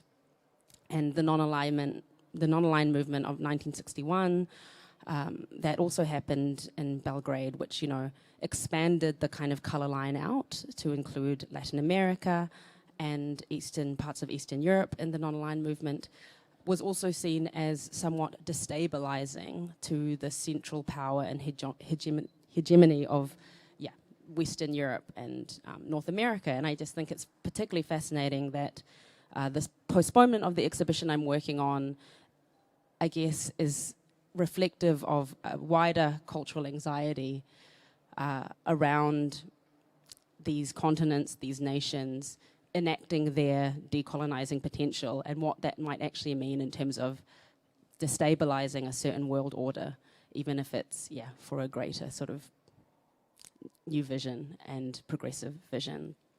So I guess in this way, I'm just kind of here in solidarity and support with Iswanto and Taring Padi and obviously Richard Bell as well. And it was incredible what they all had to experience, but the sort of reverberations of, I think, what happened before Documenta, because, you know, in some ways what happened at Documenta was the result of something that had been brewing beyond and bigger than the exhibition itself, in terms of, I guess, a sort of culture war, you know, that in some ways the people here were just kind of swept up in.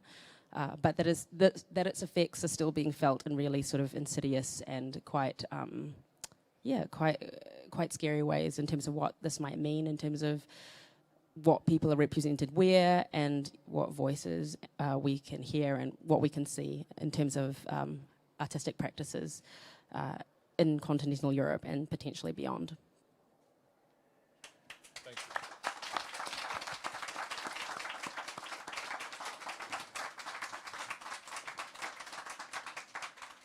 Thank you. Those words were really diplomatic. Because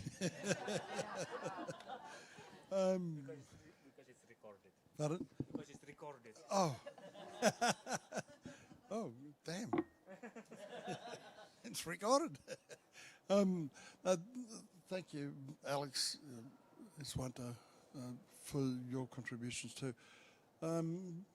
Look, we can't talk anymore. I think we've got some questions and that, but there's questions also after, you know, but it'll cost you.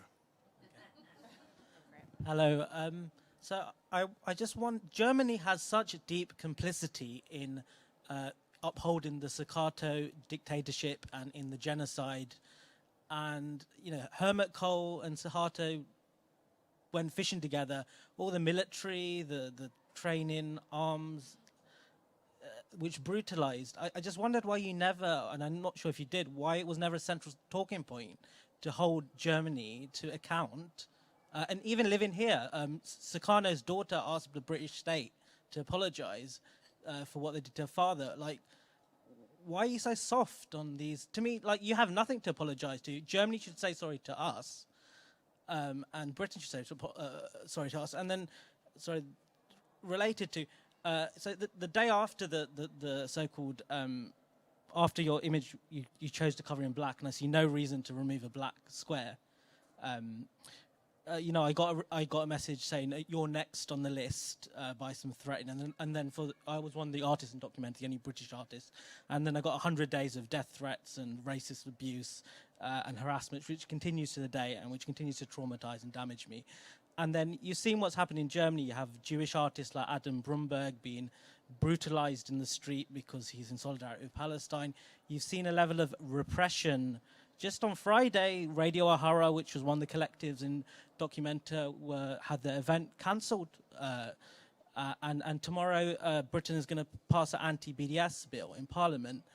So don't we need to show more solidarity toward this wave of brutalization and repression against people in solidarity with Palestine liberation?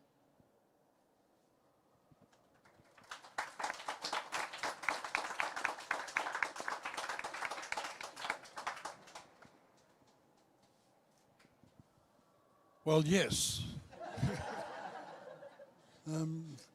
You could say that. So, well, my thoughts, you know, like when this was happening, so it's recorded, okay. How dare Germans tell us how to not be anti-Semitic?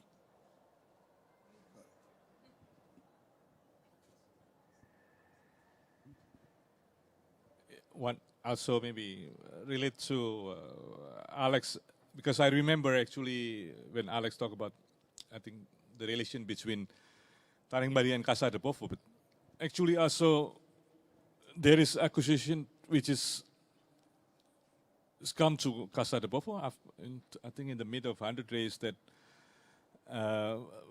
they accuse us, Ruangrupa, that we are not included or canceling Casa de Povo because they are a Jewish collective, which is, of course, completely untrue, and it's completely a hoax because we works a lot with them, and we have very good relation with them since 2017 when we are invited and works in Sao Paulo, Biennale, and then that's where we met them and we worked with them since, and then of course even we have a talk before during the selection process with them, and yeah, it's but it's of course it's not that because they are Jewish and that we are not choosing them, and actually they wrote a very strong and very, it was the news was written by Fast Frankfurter Allgemeine Zeitung, and then they wrote a letter back to the newspaper, but it's never been published. And I think then they invited Taring Padi, no, to come to. So I think those it's not only happening with Taring Padi but Casa de Povo, but I think there are lots of, I think now Lumbung members is elsewhere and in those process of building up more. We are what in Documenta is Lumbung 1, and then now the Lumbung 2, part 2, and yeah, I think it's also now which the 10 ritual is also Lumbung 2 already happening.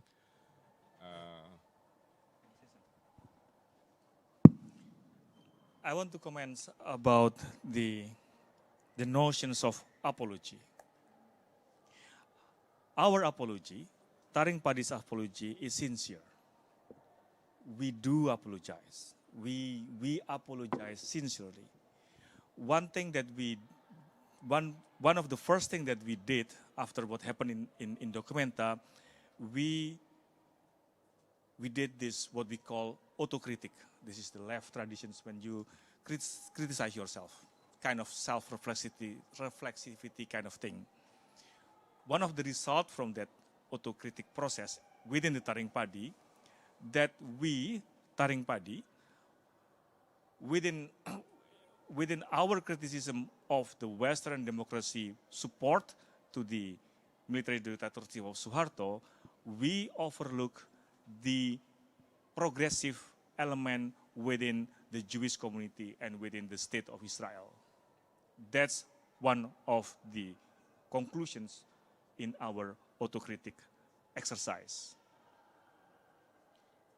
The recommendation then is to reach out to them, try to develop this kind of collaboration with the progressive element within the Jewish society. And almost like, what is the terms when things happen simultaneously, there was the media hysteria that Casa de Povo was disinvited. So then the connection happened. That's actually the right-wing German media informed us about Casa de Povo. And then Casa de Povo wrote that public letter saying, no, we were not disinvited. We never invited. That's fine. So that's how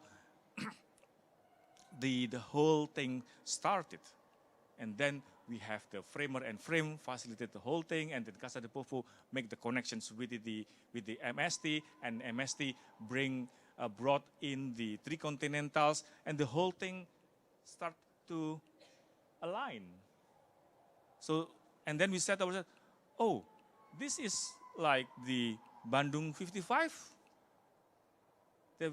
Suddenly, we work together with the three continental, we work together with the MST, we work together with. So that's how things happened.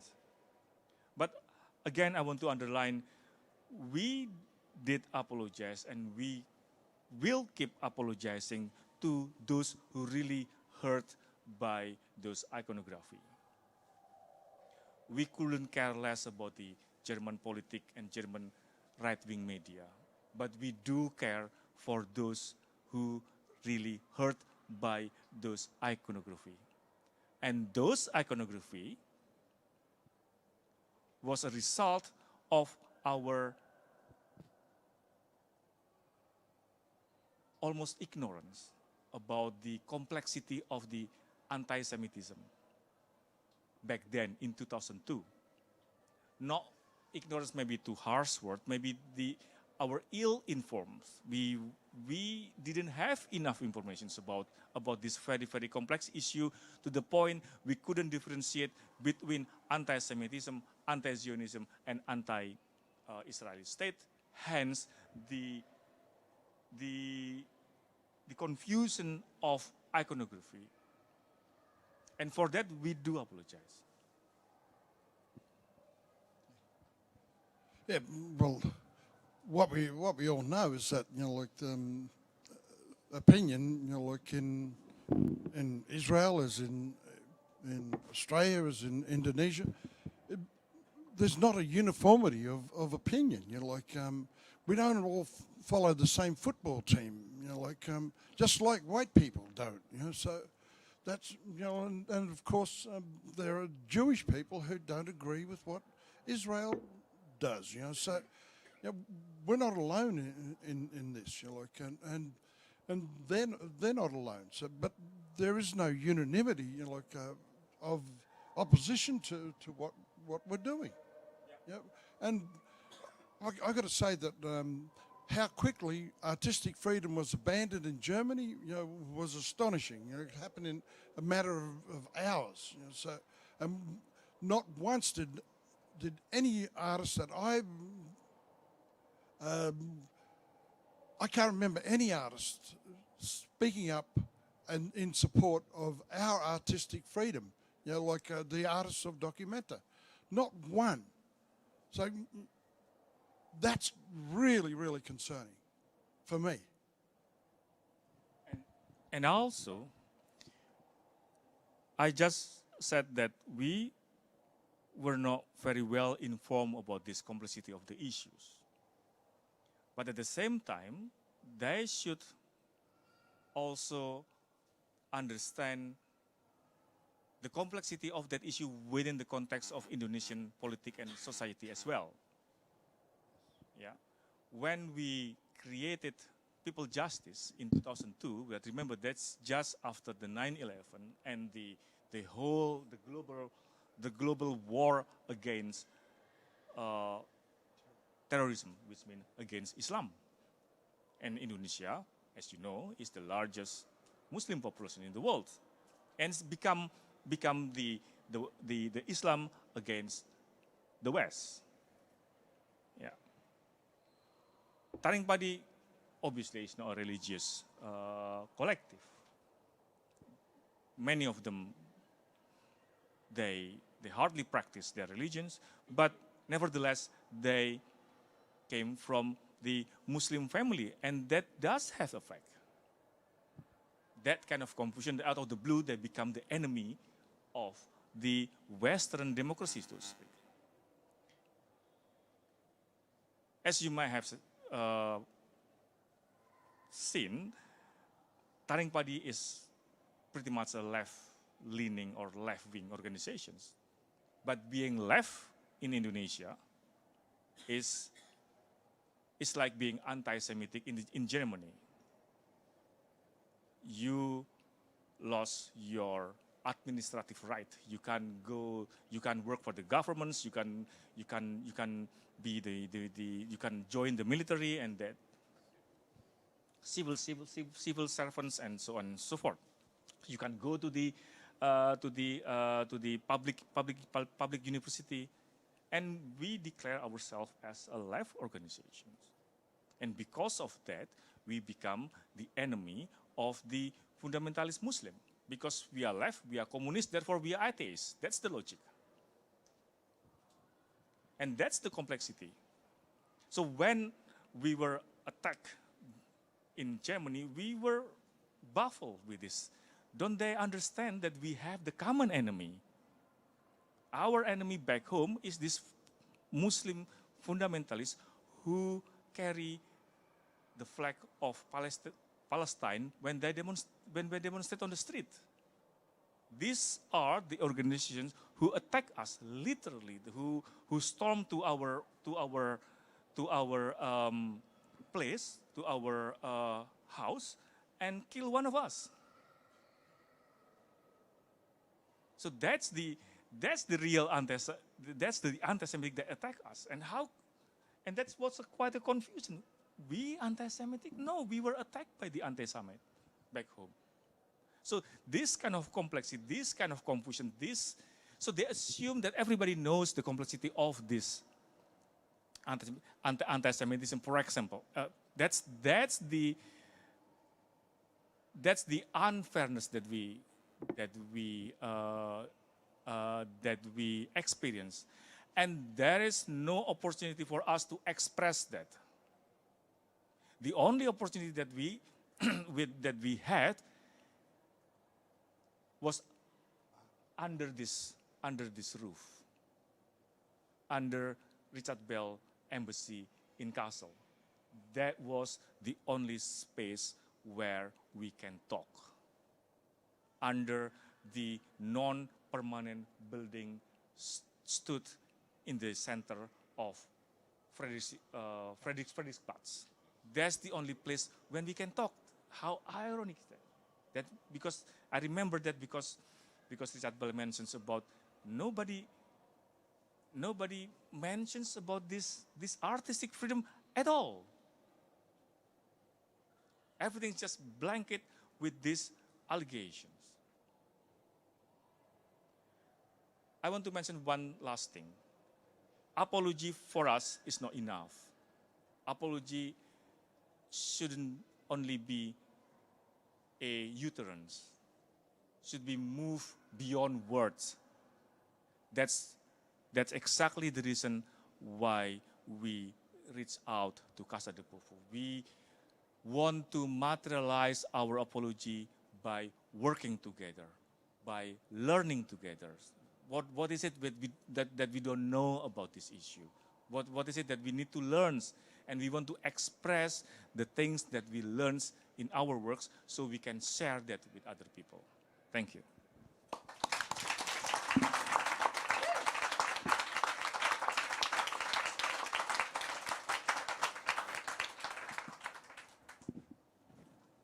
Question? Any more questions?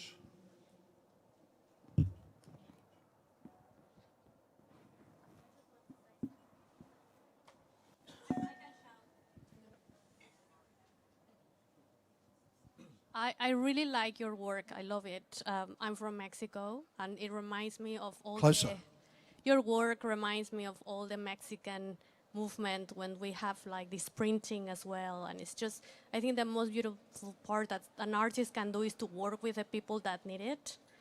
And I think maybe that's why some people may get scared of this type of art, because it's actually learning with people, which is not something. Some people live in a hierarchy. They cannot see that. And I think you share some ideology from indigenous people in Mexico, and I'm so happy I'm here. Thank you. Thanks for the tent too, it's so great. Thank you. It gives hope. The hope, especially in this place in the UK, which is not easy at all. Thank you.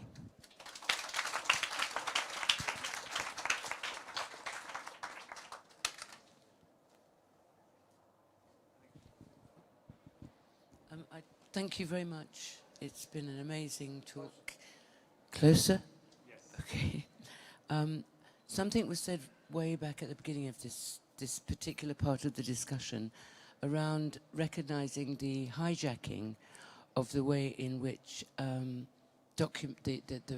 break in Documenta happened, that in fact there was an overlying threat that these people can come over and actually talk about another way of expression through their creativity and their organizing. And I think that mustn't be forgotten.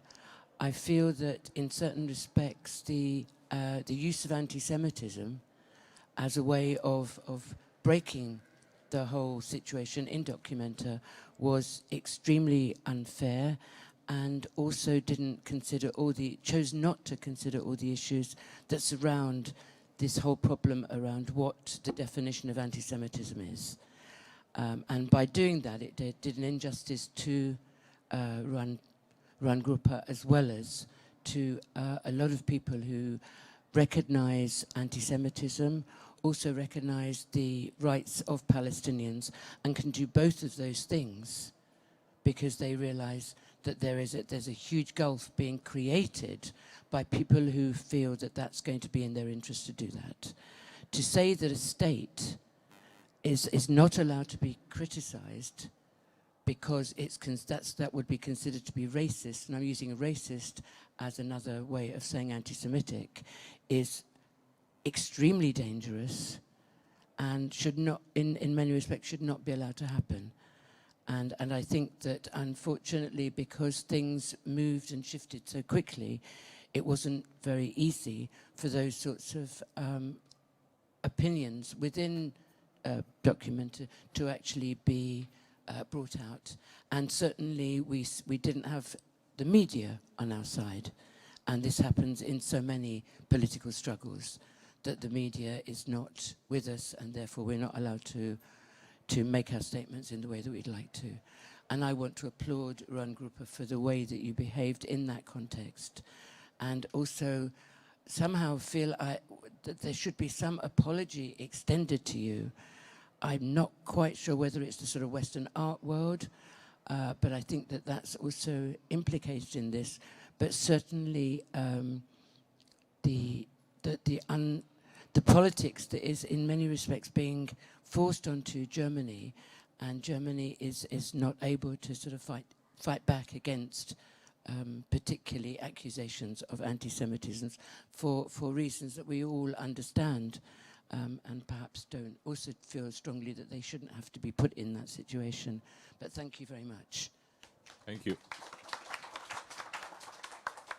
Also, because interesting, I mean, like in last year, the 2022, there is still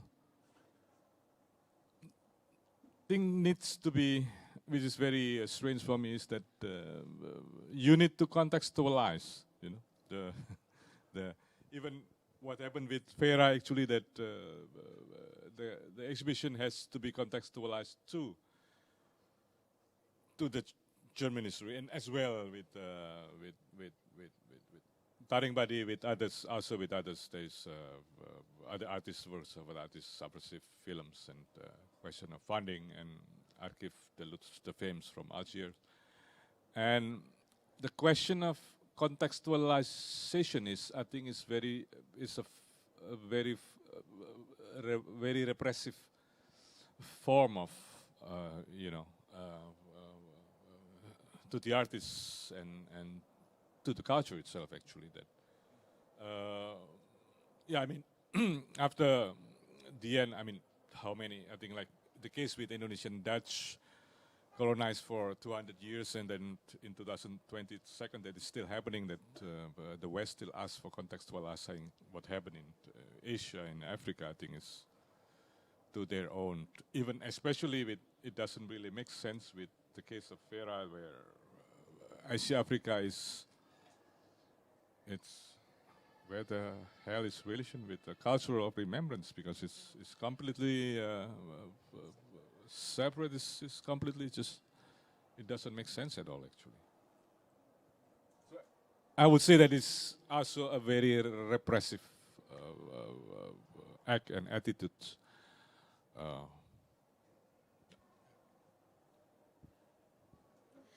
Thank you. I was wondering if you have any thoughts or reflections about sort of what your strategies are now in terms of engaging with Europe, engaging with the West in this, like, I love this AD after documenta era, because in some ways these conversations are necessary here, but also I guess I'm also wondering, you know, we don't need them, and that was sort of what the non-aligned movement started out as, was an alignment that sort of rejects a lot of the like what was happening and the West. So I just wondered if you have any reflections about that. Maybe I start, Lex. But for Ruangrupa, I think we are more now just we are slowly back in Jakarta. Most of only me and Reza was still in Germany with the family, but the rest of us, and we still very much. I think we thinking more to rebuilding again after, for sure, good school to strengthen it, the works, the program, the project, but also more locally rethinking that what we could do in our next 25 years anniversary of Ruangrupa. So we just work more small. We just don't do things larger outside, but we are more closely re-healing. I mean, also detoxing, but also, but yes. So that's what, and of course, working with nurturing with the Lumbung part too, which even there's not a big also. It's happening many, but it's in a very small scale in Lumbung Press in Barcelona, and of course Richard is traveling a lot, but there are things happening in Tunis, Algiers as well. So Amsterdam, of course, starting by this moving. So Rwanda, South Africa. Yeah. Uganda. Morocco also. Yes. Yeah, South America as well. Can I respond to that? Yeah, sure. Thank you, Tian. We don't have strategy how we will engage with Europe after Documenta, but we do now know what we don't want to engage, how with Europe. Sorry for the generalizations. I just want to refer that to what Iswanto just said about the notions of contextualizations, that we have to contextualize every single thing so they understand. That's basically saying, explain this in the language that we speak, in the terms that we understand. So that's not equal. So this should be a mutual learning. I learn about you, you learn about us. And then the process of translations become more joyful. So that's what we want to do.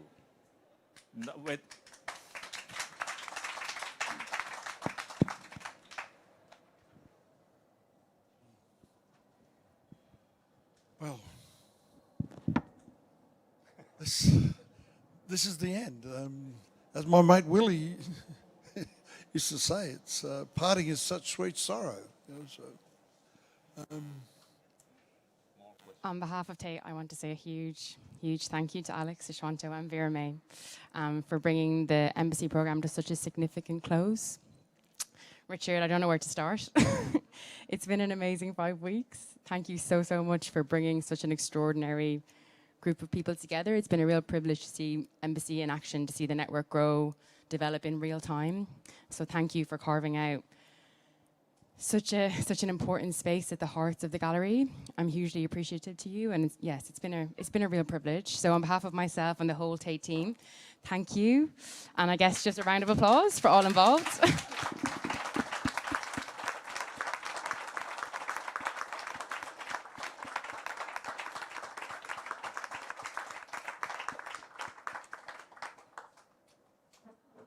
Maybe a last word from Richard? Do you want to say a last word, finale? well, what I can say is, when Alex said that they were shocked and stunned, I know that to be true because I was there and I saw them and I spoke to them, and I've said there's one consolation for you here. You know, like, you are now the most famous collective in the world.